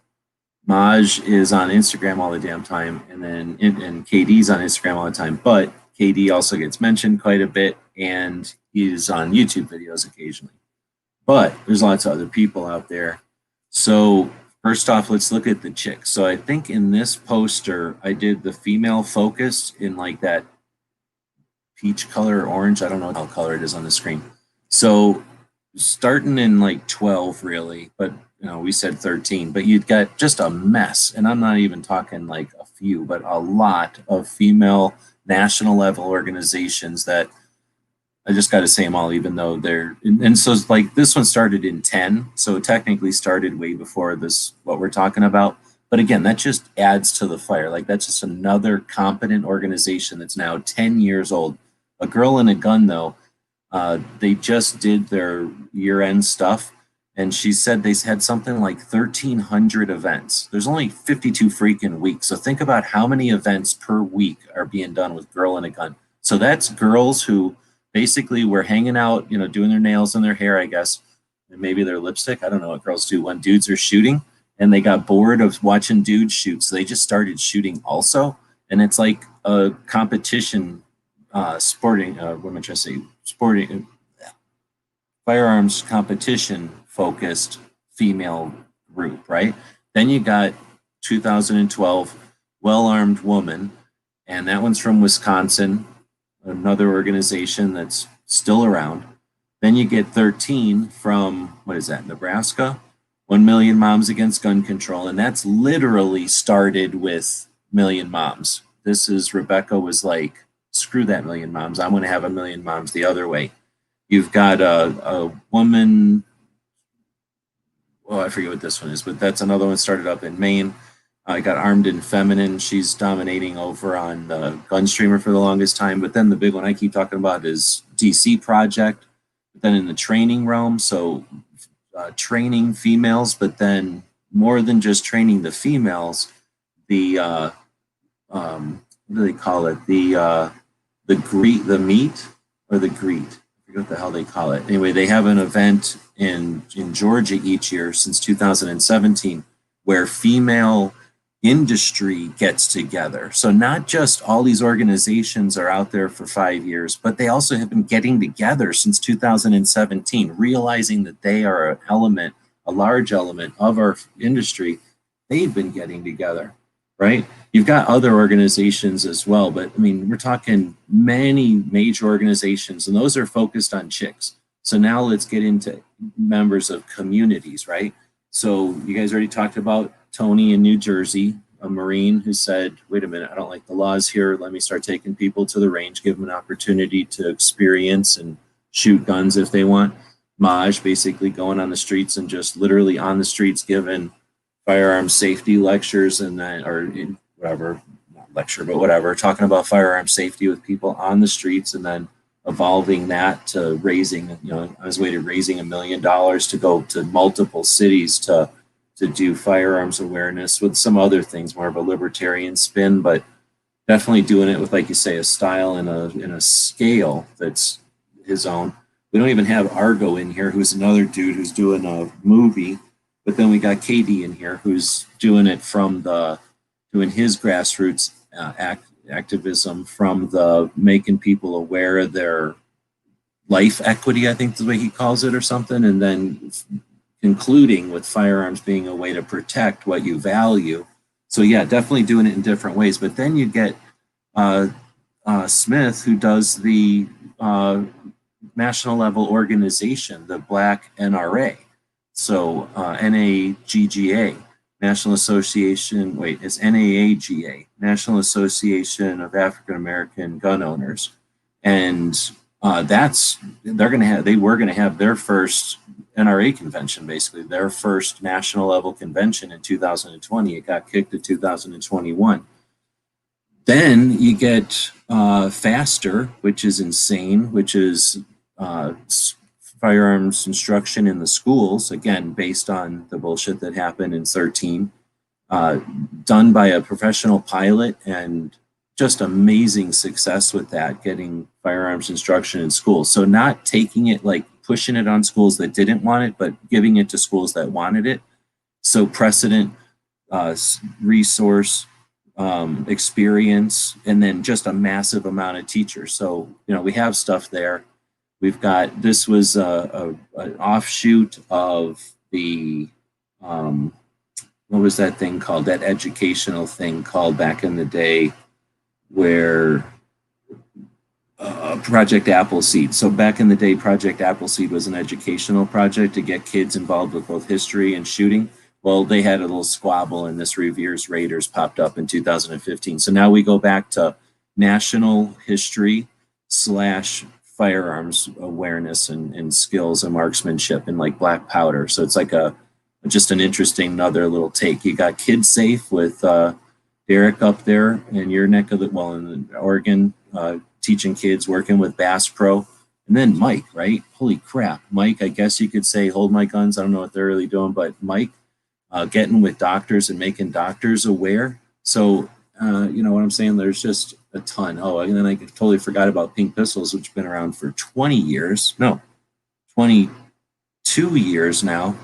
And then in 16, after the Florida bullshit, Aaron jumped in, created Blazing Swords, and then a few years ago is now the boss of both of them or whatever.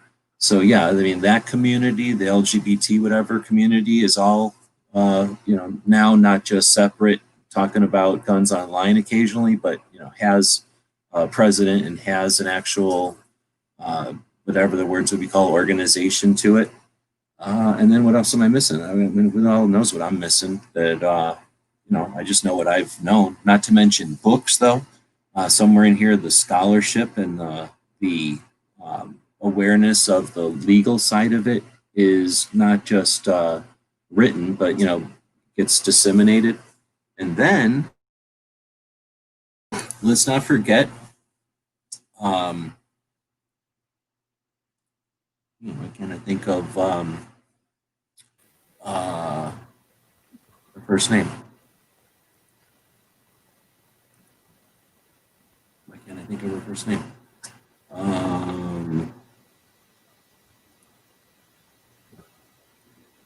Ezell, what the hell? I can't think of Rhonda Ezel. So Rhonda Ezel says, oh, McDonald gave us, told the states to go F off, we can conceal carry, then how come Chicago says I can't have a gun range? So she takes Chicago to court, and the Supreme Court rules in her favor twice. So that's experience with Second Amendment Foundation. That's another hero. We have McDonald, we've got Heller, and we've got Ezel.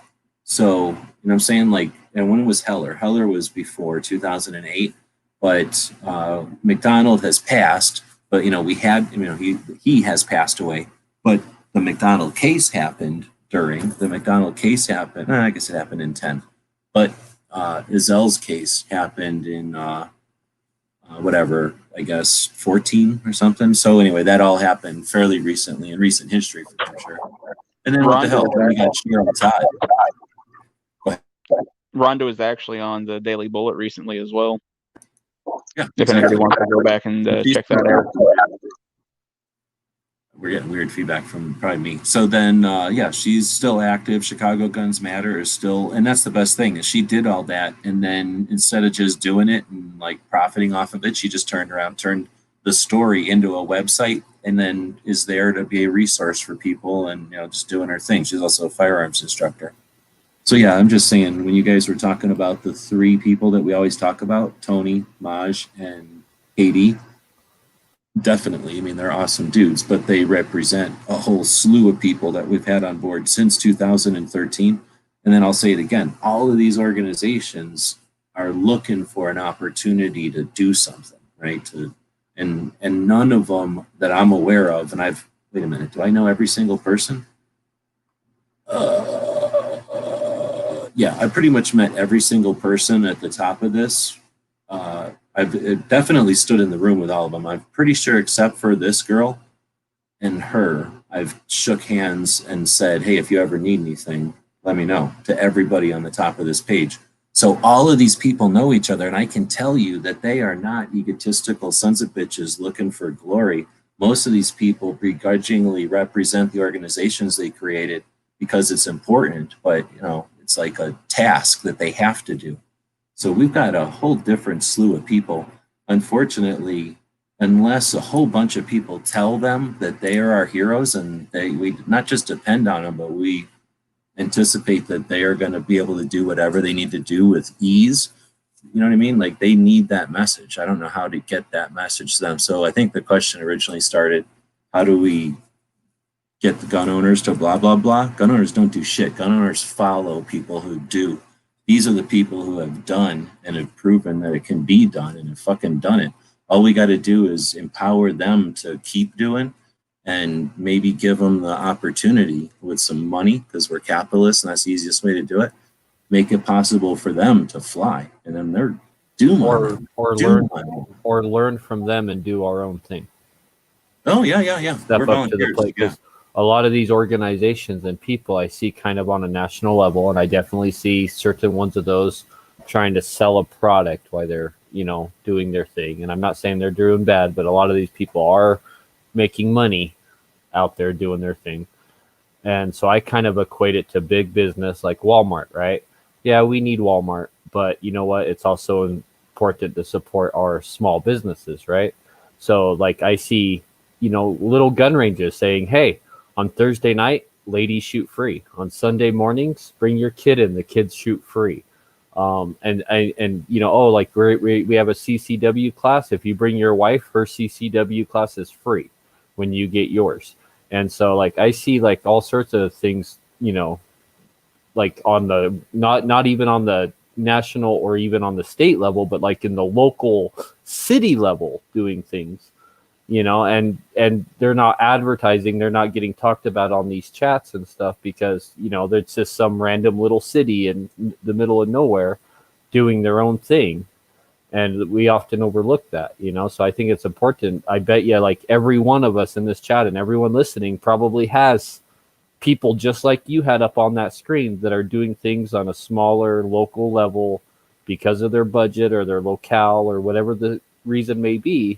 And I think it's important to be aware of those people and support them and to do your own thing, Almost every, at least from my research or except for the ones that started in 1903, because the organizations that started in 1903, the state level ones like the Illinois State, all the different state rifle and pistol associations started with the Militia Act in 1903 or something.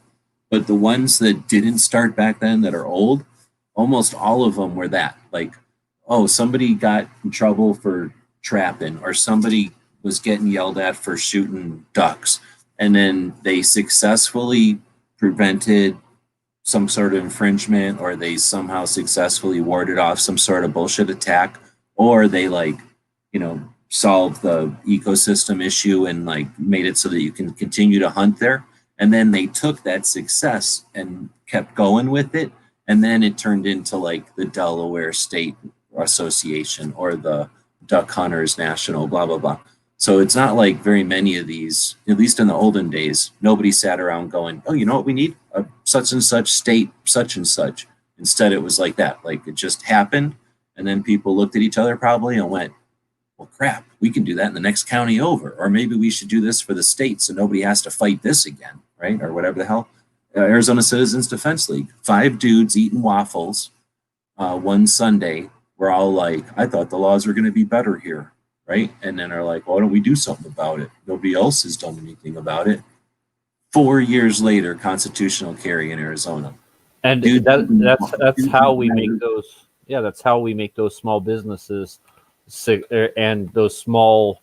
What's the word I'm looking for? Those pro-right activists and bring them to the national level is by supporting them at the local level. It was 9 years later. I said that and made it sound better than it was. It was 9 years later, but still, 9 years later, 4 dudes sitting there, constitutional carry in Arizona, which then was used in other states. So those, I'm not saying those 4 dudes got constitutional carry for every single state that happened after Arizona, but there's a case to be made for every single state that got constitutional carry after Arizona. It's because 4 dudes were eating at a Waffle House one day. Yeah, they looked at how Arizona got it, and they followed their tactics and learned from them and what. And they shared the shit out of it. Yeah. They said, "How do we do this?" And they fell over themselves. They went to the other state and said, "Here's how we did it. If you need any help, we're here for you." That's exactly. That's how we. And we can. And that's the thing. We're not living in a world where everybody's like, "Oh, he. I figured out how to get gun rights, and I'm gonna win." Like we're all sharing this stuff. How many people do you think go to their local gun store to either use the gun range or buy some ammo or a gun or something, and then ask that gun store saying like, "Hey, like, how are you guys promoting the Second Amendment?" Is that a bad question to ask? Like, just ask like, what, like, how are you guys? Are you guys doing your own thing? Are you supporting someone else? Like, if you don't ask them in a weird way or you're not mean to them, then I think that's almost an obligatory question, because if everyone just said, "Hey, thanks, can I get my change?" and then are like, "Keep the change because I appreciate you being here and I don't really need any change. You keep the change every time I go to a gun store. You keep the change, right?" And then say, or you say, "Hey, thanks for being here," and they try to shove like 97 cents at you, and you go, "No, please, you keep the change and use that for whatever two-way effort you feel is important." Yeah. And you don't have to ask them nothing. You don't have to challenge them at all, but you're leaving a little kernel in their head. Well, that's a customer who said the words 2A at me. And then after the 5th customer says, "You keep the change and put it towards whatever Second Amendment organization you feel is best," they might say to themselves, "I wonder what Second Amendment organization I feel is best." Right? Like, what kind of campaign is that? Although that's holy crap, how long would that campaign take? That's like asking people to go up and slap a rock, like some kind of kung fu movie. Okay, every time you go to a gun shop, leave your change and suggest leaving it for a 2A org. If you made it a hashtag, we might be able to get that to be a thing. I've seen a thing lately of them talking about like when the American Revolution started, how we met in schools and bars and stuff like that, and then people are equating, oh, that's why they're shutting these places down, so we don't have a place to meet and talk. With the COVID thing, I've heard that going around for a while now. What about gun stores? Can a gun store not be that place that we meet and talk about 2A and stuff like that? Because I never really see that or hear that brought up.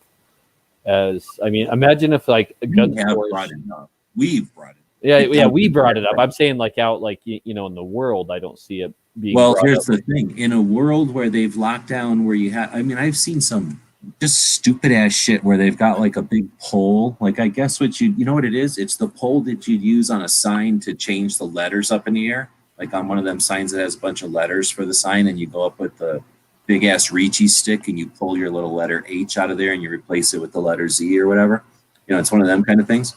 Except that they're handing out the to-go orders with that stupid ass thing. Like if, COVIDs can't reach 12 feet. So here, I'm going to cough all over this bag and then reach it over to you through this, air. And then anyway, so yeah, when there's that kind of shit going on and, they're closing down places, are gun shops closed? No, because we're critical or whatever the hell they are, right? They're necessary. So I think gun shops, definitely, they have an opportunity to shine, right? Hey, yeah, we're open. Come in, and it's also the soap. What's it called? the right to assemble, right? It's Yeah. not the soapbox. It's not the soapbox. So what's it called when people assemble? The town square or whatever it's called. Yeah. Like this is your gun shop plus it's your town square. So yeah, we can be open because all the other stores can't because we're so good. But also on Thursdays we're having a lawyer come in and he's going to talk about this bullshit, or we're going to have somebody come in and they're going to talk about that. How cool would that be? Like where if gun shops started saying, "Hey, on the third Thursday of every month, we have an open like 2A workshop. You can come in. We're going to tell you about what's going on the local level, the state level, and on the federal level or whatever." Because a lot of us are internet savvy, like especially the guys in this chat. We know what's going on all those levels, even in other states that we don't even live in. And we talk about it all, but there's a lot of people who are not internet savvy. They get on, check their email, watch YouTube, and that's about it. Unless it's on their local news, they don't know what's going on. They don't know what's going on in Pennsylvania or even in their own city, maybe. And so and with all this, there's people that are going to be like, "Oh, I'm never going on the internet. It must be even crazier than TV. I'm never." Oh going yeah, on the internet. yeah. So how could we approach our local gun shops and stuff and say, "Hey, have you ever thought about holding a 2A workshop once a month and inviting people in and all that? And to come in and do you have anyone that could talk to them or I could help you out with it or whatever." But how do we go to promote that? Because I think that it would be that. I don't think you would task the gun shop with coming up with it. So you'd want to have something like a booklet or some sort of like if you were going to have a Tupperware party, you wouldn't be like, you figure it all out. You'd be like, here's everything you need to have a Tupperware party, right? So you'd have, I would say that this, well, first off, for one thing, plan. What? A game plan. We need to come. Oh, yeah, that's a great point. Well, I was going to say, first off, big picture is Second Amendment Foundation claims to have something called the 2A responder sign up thing. You can text 474747 in your phone, and you text them with something like, I forget what it is, 2A first responder. I forget what you have to text them with some words. And I don't know if the words matter, but you text to 474747. I remember that part. Anyway, you text them and then you get a return text and it says, go to SAF/first responder or some dumb shit. So then you have to still go to your computer and then type this shit in.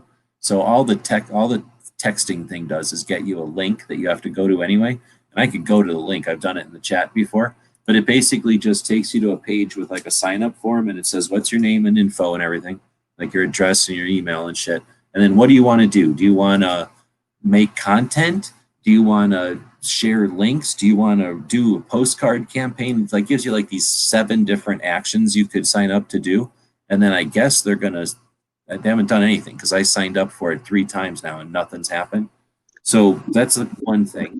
There's also this guy named Timothy Knight. You know that guy? I've heard of him. Yeah. Right? Me too. I've heard of him. I might have met him, but I'm not sure of him yet. He claims to have some sort of like resource or something for people who are going to be grassroots. So that's what I was going to say is like, you want to have a game plan, but like worked out, like have something in print or have something that can be printed, right? Like, so that you're not just winging it.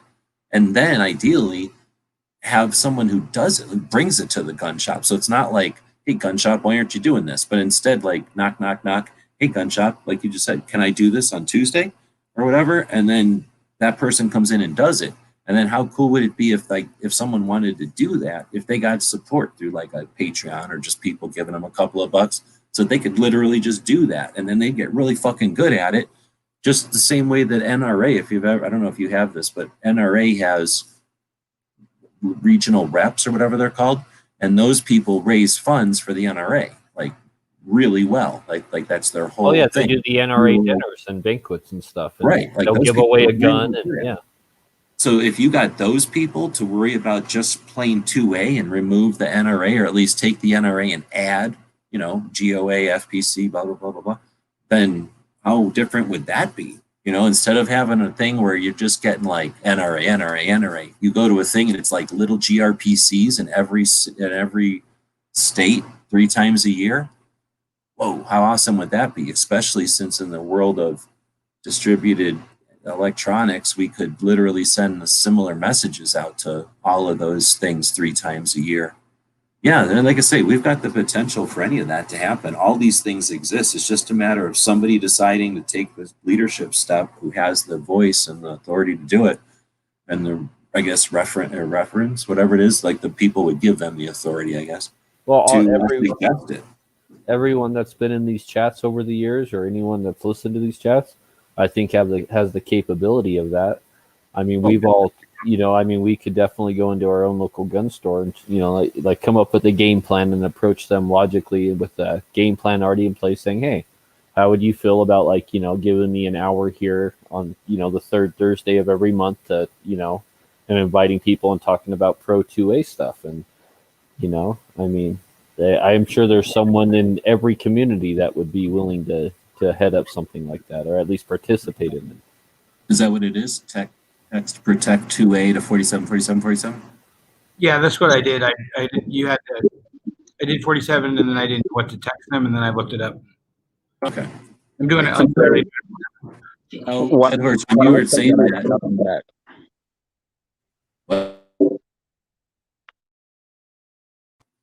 what'd you say? When I sent that, I got nothing back. So I was just like, when are they going to send me something? Did you text protect 2A in the text of the? Yep. I did it just now, and I got, thank you for standing up for the Second Amendment. Become a 2A first responder now. Go to this website. Reply stop protect 2A to opt out. Yeah, that's all I got. Maybe it just takes a minute because a bunch of people just did it. Maybe. So when I did mine when they first said it. So who knows what happened? I mean, maybe it got overloaded then. I'll have to try it again. Hold on. Are you doing this on your home phone or are you doing it on your cell phone? I only have a cell phone. Okay. I was thinking maybe you're doing it on like your phone on the wall. Yeah, my rotary phone really works well for it. Yeah, like. Can I read this to you real quick? What it says about on there? Yeah. It says 2A first responders. Defending our Second Amendment rights depends on engaged activists like you, who are willing to dedicate their time and energy. The free 2A First Responders program seeks something more valuable than your money. It seeks your time. This volunteer program is geared towards individuals who wish to actively engage in the defense of their rights, who are looking to increase their activism further. You can become force multipliers by recruiting additional volunteers and building their own local networks for 2A first responders in their communities. If this sounds like a program for you, please click the button below and complete our brief freedom form to enroll. The program and everything associated with it are absolutely free. Join today. And what is that? That's basically early watch, right? So I was like, awesome. Like, thank you, Second Amendment Foundation, for taking a leadership role and organizing what a national level, 3-letter organization making millions of fucking dollars a year is able to do in stride, right? Like, thank you for doing this. Unless there's like some issue with your stupid status of nonprofit or whatever that you can't do this, is how the rules are, then, you know what I mean? Then hand it to whoever can do it. But, thanks for doing it. But then the problem is that, well, there's no problem, I guess. We just haven't seen enough people do anything with it. I haven't gotten anything back after doing it twice. I haven't gotten anything in the mail from them that I'm aware of. Maybe it went to spam. I get a lot of mail. But you guys did it. Did you get anything when you filled it out? I am filling it out right now. I just barely texted them and saw this, so I'm filling it out right now. What's interesting is postcard event. And for me, Second Amendment Foundation is about 40 minutes from my house. Well, I'm guessing it's sort of like I'm thinking it's a Tupperware party because there's no way they expect only the people that are close enough, right? Like, so I'm guessing they send you stuff and then you maybe go to a gun shop and have a party like that or whatever it's called. Or it could even be on a more of a neighborhood watch level, just in your home or someone else's home or something like that, right? That's I mean, Tupperware. Oh yeah, that's what you're saying. Yeah, just everybody comes over to your living room or your garage or something. Yeah, and then you sit there and you talk about strategies and what's going on with our local laws and stuff like that. Well, all that requires is somebody to want to do it, right? And there's no reason to want to do nothing until you're aware that there's a reason to want to do it. So, like I said, doom on these idiots for like making this a big thing. Now, I don't know. We haven't really talked about it this chat too much, but there's been the potential or the concept that they've got so much other stuff to juggle that they won't be able to effectively go after guns. But either way, all this posturing and all this, and assuming that they follow through, I don't think we've seen instances where we as gun owners just go, oh, they got us, let's just surrender our guns and forget about it. Like, we've just never done that. Our reaction is to go the other way. So hopefully, this is another tool or resource that we never had before. So now that it's there, hopefully the Second Amendment Foundation will amplify it. But I guess I was saying that Timothy Knight guy, he explained, or he suggested that there was something like this maybe 2 years ago or even 4 years ago. I forget how long ago I met that guy. But when I first met him, the only reason I even think about him is because he said that he had this like concept to do a resource for activists. And I was like, good, we need that. That's definitely necessary. Now, where is it? And I've been waiting, right? Like, where the fuck is it? Like, don't come around saying you have an idea that's like awesome and then never follow through on it, right? So that's where I could be wrong. He might have followed through and then it's awesome. You know what I mean? But that's, I think, what we've got potential this year is that we're going to see a bunch of people who are like, I'm sick of this. What do I do? And then boom, you hand them that package. Here's what you do. You become an activist. It's 3 easy steps. Follow this book or follow this guidelines, right?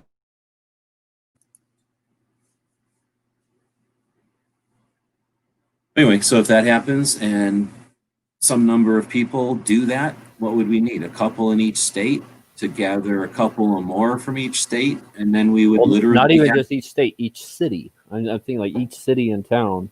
Well, I'm trying to be optimistic and be on the whatever, like on the light side. But yeah, exactly. Like it could potentially be, a lot more than that. Like each group of competition shooters potentially could have some sort of a group that's 2A focused from their position. Because honestly, every time I go to watch competition shooting, I'm frustrated at why they're dealing with NFA. Like, how much funner would competition shooting be if NFA wasn't an issue? Like, their guns could get crazy and competitions could get much more interesting. Projectiles could be cheaper and different. But anyway, so yeah, I think again, it just needs to become in part of the psyche or the words. What's the word? Like, it has to be part of the playing field. It has to be something that people are aware can be done. And usually that has to be done on a necessity. Very rarely do people just like, you know what, I'm going to get really good at mowing the lawn. I'm going to make mowing the lawn the funnest thing ever. But shit, if we get like rain and it's just horrible for like seasons and seasons and years, the rain comes down and you just have to mow the lawn 3 times normal, like everyone just becomes excellent at mowing the lawn. And when the rain goes back to normal, people are just really good at mowing the lawn, and the lawns are going to look fucking great for a few years, right? Well, I think everybody's going to forget again. I think one thing that's holding people back is intimidating. A lot of people don't know where to start. So like let's say like right now, I wanted to go down to my local gun shop and tell them like, hey, I want to have a meet here, once a month for Pro 2A stuff, creating that mission statement and creating the game plan.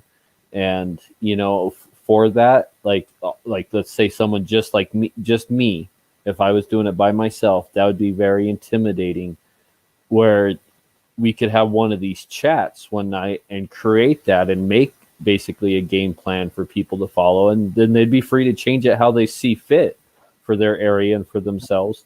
Yeah. But just to give them a guideline, right, to start with. I think that could be something very productive we could have in one of these chats to create something like that. Well, honestly, to be real, I think the best we can hope for is how to figure out a way to tell the Second Amendment Foundation, because I think they've got the potential and they could do it. And that's one of the things I get. I was talking, I don't know if you were in here when I was bitching earlier. I don't know if somebody was bitching about the Second Amendment Foundation or not, but I don't so much bitch about them as get frustrated that they ain't doing 10 times more, because I'm sick of waiting for them. So like when they were sitting around today talking about the Liberal Gun Club, like I don't fucking need to be introduced to the Liberal Gun Club. I've known about them for 6 years. So what I'm interested in is if the Liberal Gun Club is more interested in getting liberals to be okay with gun, right? With guns and being pro-gun, or if they're trying to get gun people to understand how to talk to a liberal. Because I think both are valid strategies that are necessary for both sides, right? We need to know how to talk to liberals.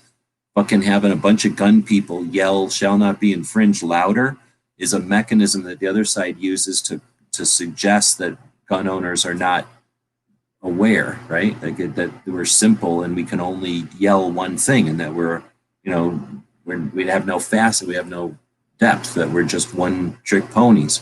And that's not the case. It's just that no one's ever bothered to, we go to the range and we go, oh, red dots are better. Now we put red dots in every fucking CCW gun we own. Like, we evolve and red dots are so good, and we don't use revolvers anymore because we care about fucking evolution of tech.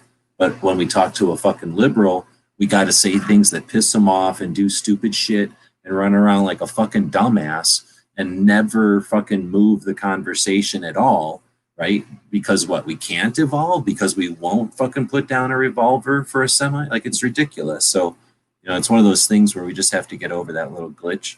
Or with the Second Amendment Foundation, at least, I think they need to figure out that their leadership, and they could drop all this stupid introducing every fucking group, which we don't need anymore, and start saying stuff like you just said.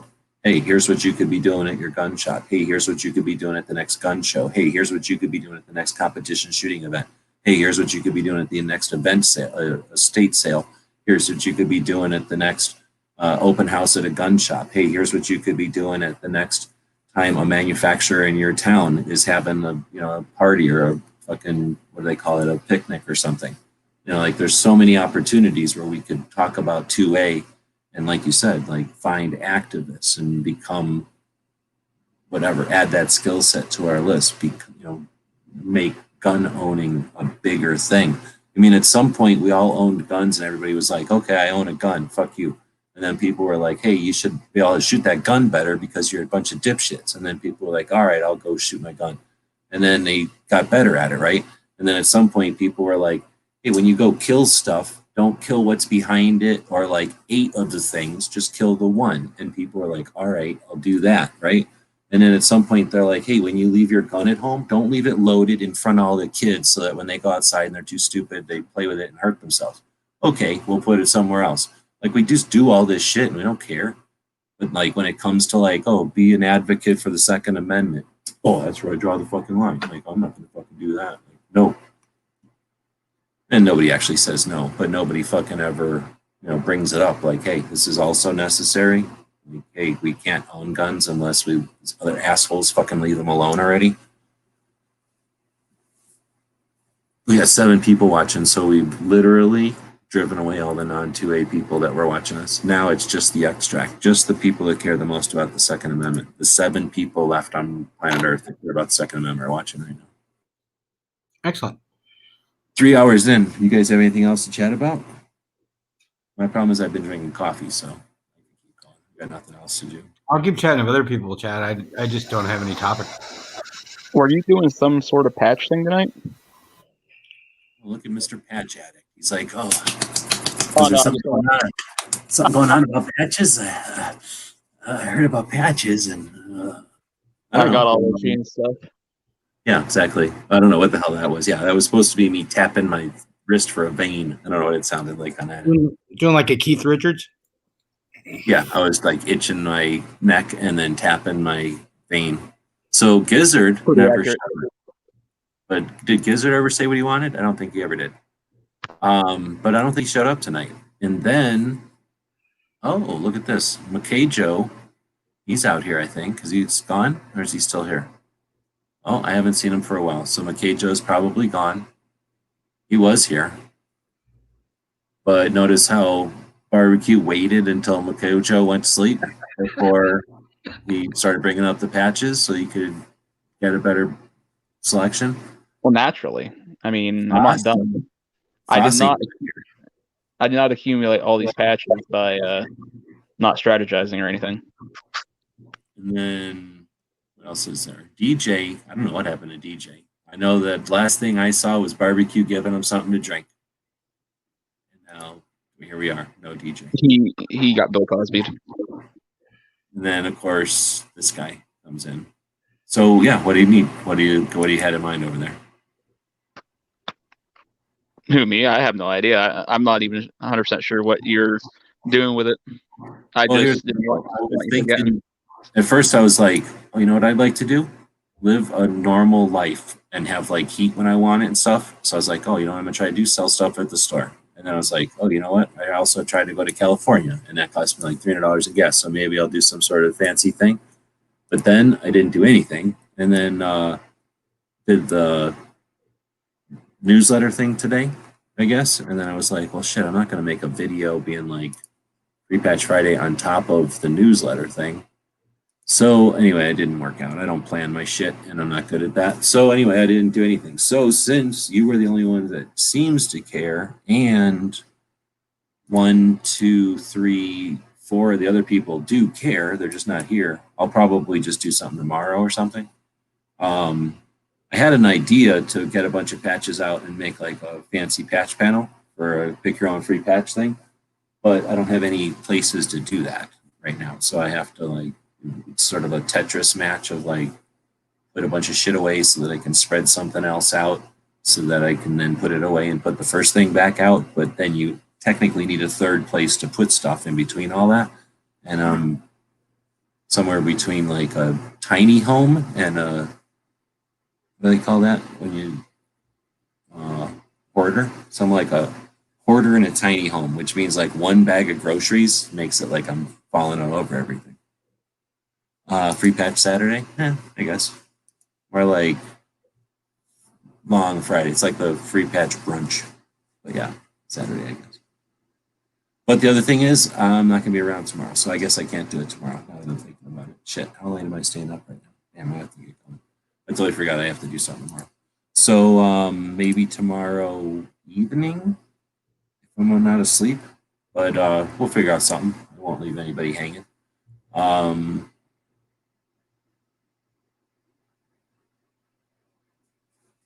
Only DJ had mentioned, DJ had mentioned what he was actually looking for. So everybody else just kind of left it open. The thing is, everybody else, I think, already has the yellow one, maybe even 2 by now. So, well, not 2. You have 2 probably.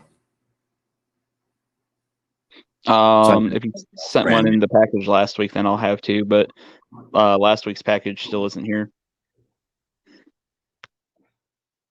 Oh, that's weird. Yeah, it's actually running late now. Although I was checking the tracking earlier, it should be here tomorrow. Well, I just mean that it's weird that anything's tracking late because up until Christmas, everything had been the opposite, running fast. But then I haven't checked anything. I only have one thing, stuff from Rock Auto's coming. I haven't checked it to see if it's late or not. But anyway, yeah, sorry about that. I didn't. And then the other thing is, by the time what I figured, at some point I figured I wasn't going to do a video. So then I went and laid down with the dog, and then I woke up like 4 minutes before the show. So I also wasted a whole bunch of time by sleeping. He's saying shipping sucks now. Well, it could be that, what's the deal? Because for that time before Christmas, maybe whenever I was experiencing the faster shipping, maybe that was when people weren't shipping so much. And now that everybody's going back to normal, quote unquote. I don't think it's just shipping. I think it's safety. I think it's a safety measure they're taking that has slowed down shipping so much. You know, I don't know. Like all the extra procedures and shit they have to do or wait for and crap like that. Well, I just barely had a package. I had a friend send me a bolt disassembly tool that he had used to probably taken apart dozens of bolt carrier groups over the years. And so it probably had like, powder and unburned powder and stuff all over it and stuff. And I don't know if it was a dog or their machine sensors or whatever, probably tripped an alarm through USPS. And they x-rayed the package, which I had a USB flash drive in there that my friend was sending me a computer program, and it fried that USB drive. And then they, after they x-rayed it, they opened up the package and saw, okay, this isn't like, you know, bomb making material or anything. And then they stuffed it inside of another envelope and then sent it to me. And so that package was, you know, that was shipped 3-day priority mail, but it took over a week to get it. And it came in a completely different package that he had sent it in, and it was all opened. And so I knew something had gone on. And then I tried the USB drive and it's completely fried. You know, so I think stuff like that might be going on. Like they've stepped up precautions or measures, worrying about, you know, stuff being shipped through the mail right now. Oh, I see what you're saying. With everything going on. Yeah. And that would be more of a temporary thing, hopefully. Yeah. So I think that they're taking extra precautions, x-raying stuff or sniffing stuff, or, you know, and that's just slowing everything down a little bit right now. And, so I just barely experienced that, you know, and I have a package from Russia that I've been waiting on since October, you know, so like that's supposed to be coming. So like things are definitely, you know, and I'm sure it's sitting in some container right now at some port of entry going through customs or something. Is probably, you know, it's probably been sitting in there for months because of how backlogged they are, just because I think they're taking super extra precautions, sniffing every package right now and stuff that's going through that.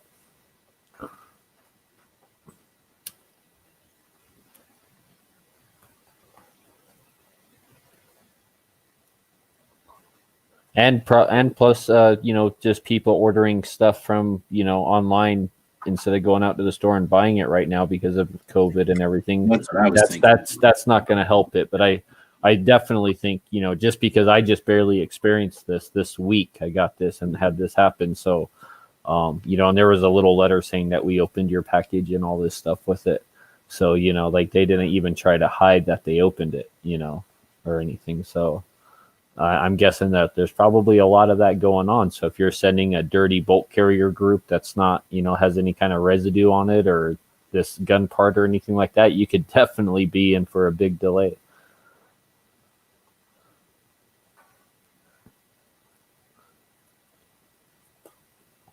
I just went over and looked at my Instagram where I posted about the false flag bullshit tomorrow. And somebody goes, Is that tomorrow? I thought it was until Monday. I thought it was the 18th. I was hearing. Well, so here's the part. So, you know, Virginia had their rally last year, their lobby day. That was on Monday. So basically, I don't know if it's the same date every year, but you know what I mean? Like that is, they do it on a Monday when the legislature is actually in session. So their thing this year is because of I don't know if you paid attention, but when they did their rally last year, the way that it works is you can't get a permit until 365 days before, so that way nobody can get a permit more than a year before. So when they went to get their permit for the day that they were there, somebody had already got it. So the government let somebody else get a permit more than 365 days early, and it was an anti-gun group. So basically, as soon as they did their rally successfully, an anti-gun group took the permit for this year. So they couldn't do one this year because the permit has been taken by this anti-gun group. So instead, this year, they decided to do this parade thing where they're making it, they're giving people all kinds of clings for their vehicles to make it like a parade of 2A. And they got these big buses, and they're going to be driving past the Capitol. So it's an effort to do something that's a display and a show of unity and a bit of an assembly, but at the same time complying with the bullshit crap that they're trying to deal with, right? So that's happening on Monday, and that's the 19th, I think. No, that's the 18th. So that is legit, and that's the only thing that I know of that is legit, and that's on Monday. But that yellow and red poster went around saying 16 and 17, which is a dumbass, another reason why it was fake flag, right? False flag, because it wasn't even a date. Like, what kind of rally happens on 2 dates and doesn't say, like, this is happening this day and this is happening this day, but instead just show up 2 days randomly? Like, it's stupid. So anyway, that's why I figure that either went out specifically to screw with Virginia, or they just figured it's the weekend before His Highness's ordination to the throne. So if they do it the weekend before, it's better than doing the weekend after, because who's going to show up on a fucking Wednesday, right? So at least if they're trying to fake it and get a whole bunch of people to show up, they figured, I'm guessing they figured, do it on just some random weekend. So I don't know if they intentionally tried to screw with VCDL or if it was just a coincidence that they screw with VCDL. But the poster says 16 and 17, at least the one poster I've seen. And then I don't think I've seen anybody who's talked about anything besides that one freaking poster, right? I like that. I haven't seen anything that's referenced anything besides that one poster. No, I haven't. So anyway, what? I haven't seen anything like any credible organization that like would put their name on that and say like these are the speakers and like. Right, that offered anything other than show up armed and take back what's yours or whatever the fuck it says. So this one guy says, deep state play, they know it's the end and they're panicking, which I wanted to bring up because I'm curious about how you interpret that one. And then this other one said, this one was newer because that other one was from like 5 hours ago, and I didn't give it a heart because I don't know what the hell he's trying to say or she's trying to say. This one says, agreed. I have been so confused about the mainstream media hyping the rallies, quote unquote, and the need for all the military force to protect all 50 state capitals and DC. He says no one will be, they say no one will be showing up except actors and provocateurs. What a shit show. And that's what I assumed everybody would assume. But then after seeing so much fake ass hype and so much like, what is it called? Like fake scaredness, like when the politicians are like, oh, we're going to be invaded. Oh no. Like, I don't know what to call that. Is that fake concern or whatever? Just seeing too much of that. Like, fuck no. There's no fucking way that this is real. Like, if this was real, you would not be acting this way. You're at theater. Like, you're in community theater here. Anyway, so I'm bitching. If anybody wants to say anything, otherwise, what do you think of this thing? Deep state play. They know it's the end and they're panicking. I guess my question is, who is they in this situation? I'm guessing big government is what he's Like talking big about. government? Or maybe he's talking. Is he talking about gun owners? Like if they know it's the end, and I don't know. Well, that's what I mean. Because it was vague, I wasn't sure. But this seems like a normal person's. Oh, like this is a normal dude. This isn't some weirdo. So, yeah, okay. I just probably a misunderstanding. I just get so many weird ass comments, and I don't know what to call them, trolls. Just weird people that I can never tell if somebody's doing. Just maybe the way he said it. But yeah, okay. So he's basically saying then that. So that's the case. We're taking it at that face value.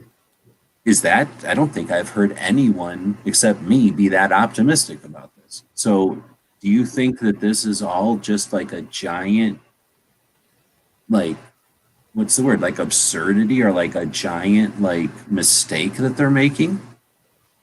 I think that they number one, I think that they are scared because that they got invaded and it was the first time since 1812.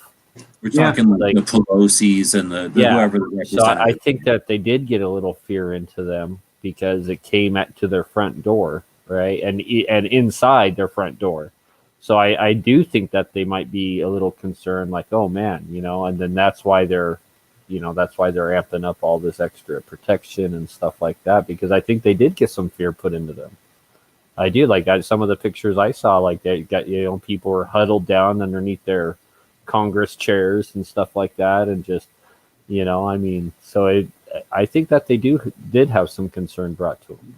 I do. It's so hard when they're such charlatans. Is that the right word? Like, have you seen the one where they're like laying down? I don't know if they're on the floor or if they're like on bleachers, but there's like this one picture where they're laying down. And I don't know the circumstances, but I'm just thinking that like these are the kind of people where, like, let's say one of them fell over, you know what I mean? And then like there's probably constantly people around with cameras. So somebody falls over because they do something, they fall over, right? And then somebody gets the right picture, and then they're like, well, this, how sometimes like this picture looks like it's telling a story. Like, I have no reason to believe that those people wouldn't take a picture out of context and go, this is where I was in fear for my life. When really they just fell down in the bathroom, and it looks like they could have been in fear for their life or something. You know what I mean? I'm just making up a fucking scenario, but I don't know. I mean, I'm just saying, like, these people are so fake. Like, I mean, there's no way to take them at face value with any of their concerns or their fears, right? Like, they're going to clutch their pearls and complain whenever it suits them. Anyway, crying wolf, right? But anyway, is there a good chance that the original poster is just like some kid who's 15 from Cleveland? you talking about the thing for the whole shit show Yeah. this weekend, the false flag event this weekend? Right. It's just some wackadoo somewhere in the basement. Because I was going to say, I posted it here on Instagram. I also posted it on the, what do you call it? The YouTube on the community tab, which I'm using more, right? Because it's basically like a blog post or whatever. Oh, I thought I did. No, I posted it on YouTube. This is about the false flag thing. So when I posted it here, I got comments. I got one thumb down, which is weird, right? On a big channel like that. Thanks for the heads up. I totally agree. Whatever happens next won't be caused by patriots. Next one is, from what I understand, the protesters didn't have an organizer listed. Digital copies were found on a Discord server owned by the Antifa guy arrested and other far-left agitators. The only mainstream source is on CNN, citing an unnamed FBI source. This guy, I don't know if this is a legit person or not. Jeff Knox says, absolutely.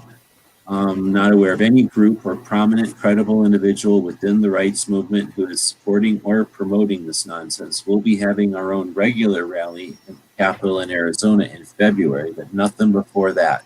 Like I say, he's not thinking about the Capitol rally in Virginia.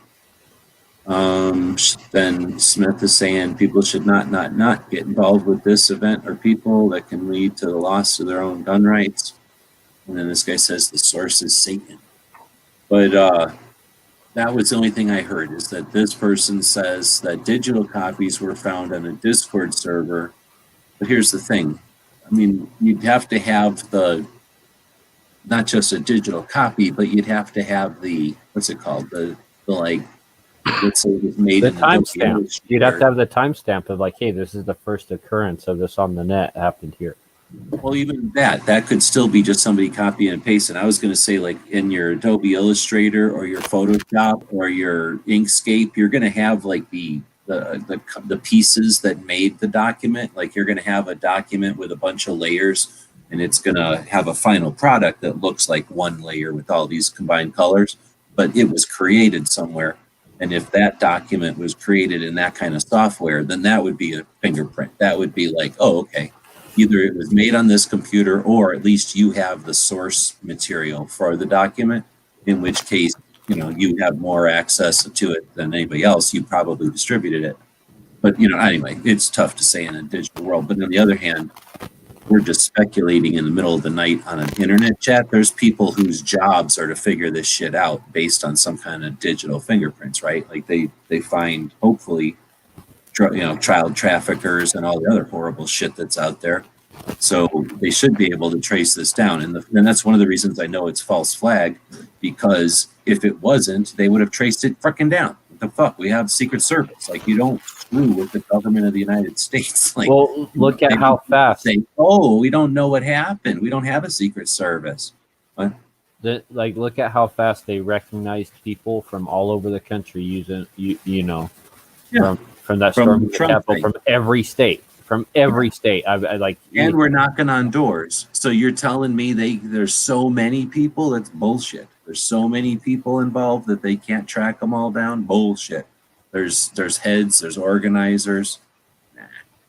So anyway, yeah, we're going to either have a craziness this weekend, or we're going to see it all start to unfold and just unwind and find out that it's just a bunch of, this is a puffer fish. I'm not saying it is. It could potentially be a puffer fish got invited into office, right? Well, like we were talking about a little while ago in one of these chats. It wasn't invited into office. Puffer fish snuck his way in there, stole his way in there, whatever that means. Like we were talking about in one of these chats earlier, I think this is the good opportunity for those guys that we have like inside players or spies or however we want to put it, like that's where we need their intel of that, the guys who watch the left or who watch the other side and stuff. That's when we need people like that to come out and say, hey, like this group of Antifa or whoever is planning to infiltrate this and that and do it this way. And like, that's when we need those inside people, right? Like that's when, like when we need them the most, I think, you know, and then they can come out and say, hey, don't go to this rally, you know, but it also has to be people we kind of trust because there's so much information. Are there those people? I mean, I guess they could exist. I don't know of any instances where they have existed or done us any good or anything. I'm not aware, but I'm not looking for that either. I guess what I'm saying. So I could easily be not paying. Oh yeah, I'm not aware of it either. I'm just saying, like we had a chat earlier about people that, you know, a couple like a week ago, and we were talking about people who are kind of like, you know, watch the other side and are aware of what they're doing and stuff like that. Like this is like when we need people like that, like this. And I don't see them coming out and saying, hey, Antifa's planning this or they're doing that to us and they're going to try and frame us for this. Like I haven't seen that at all. So it's interesting. Well, but again, you haven't seen them in the past and they're absent now. You're just saying an element that's not there. Yeah, exactly. We're not aware of what they're doing and what they're planning. You know, we don't have any intelligence. Well, and that would make sense though, especially if it's like just some fucking kid who thinks he's funny, and that's what I think it is. I think it is just like some single guy who's, you know, who did this, and he's probably chuckling right now, like, oh, look at how many people are talking about this, and how many people are up in arms over this, and that was his whole goal to create chaos. Honestly, it does. It matters, but it effectively doesn't matter what the source is when it's the real life results, the consequences that these politicians reacted in a way that cost money, that was disappropriate to the circumstance, and she just fucking got done hyping and moaning because of the reaction by one person wasn't normal enough or like rational, you know, deemed rational, and she's over here doing weird ass irrational shit. Nobody's questioning her on it. Like that seems kind of odd. But I mean, that doesn't seem kind of odd. It's obvious that there's not the same scrutiny put on both sides.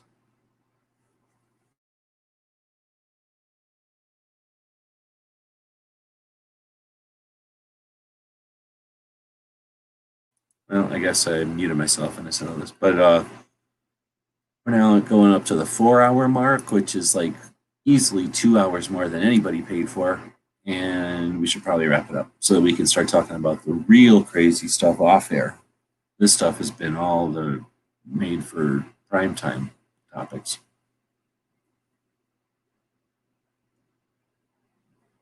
Yep, 4 hours into a chat, 8 people watching. You don't get much resistance when you threaten to shut it down. So with that, thanks everybody who did show up for watching live. Let's go back and see how far it'll actually go back.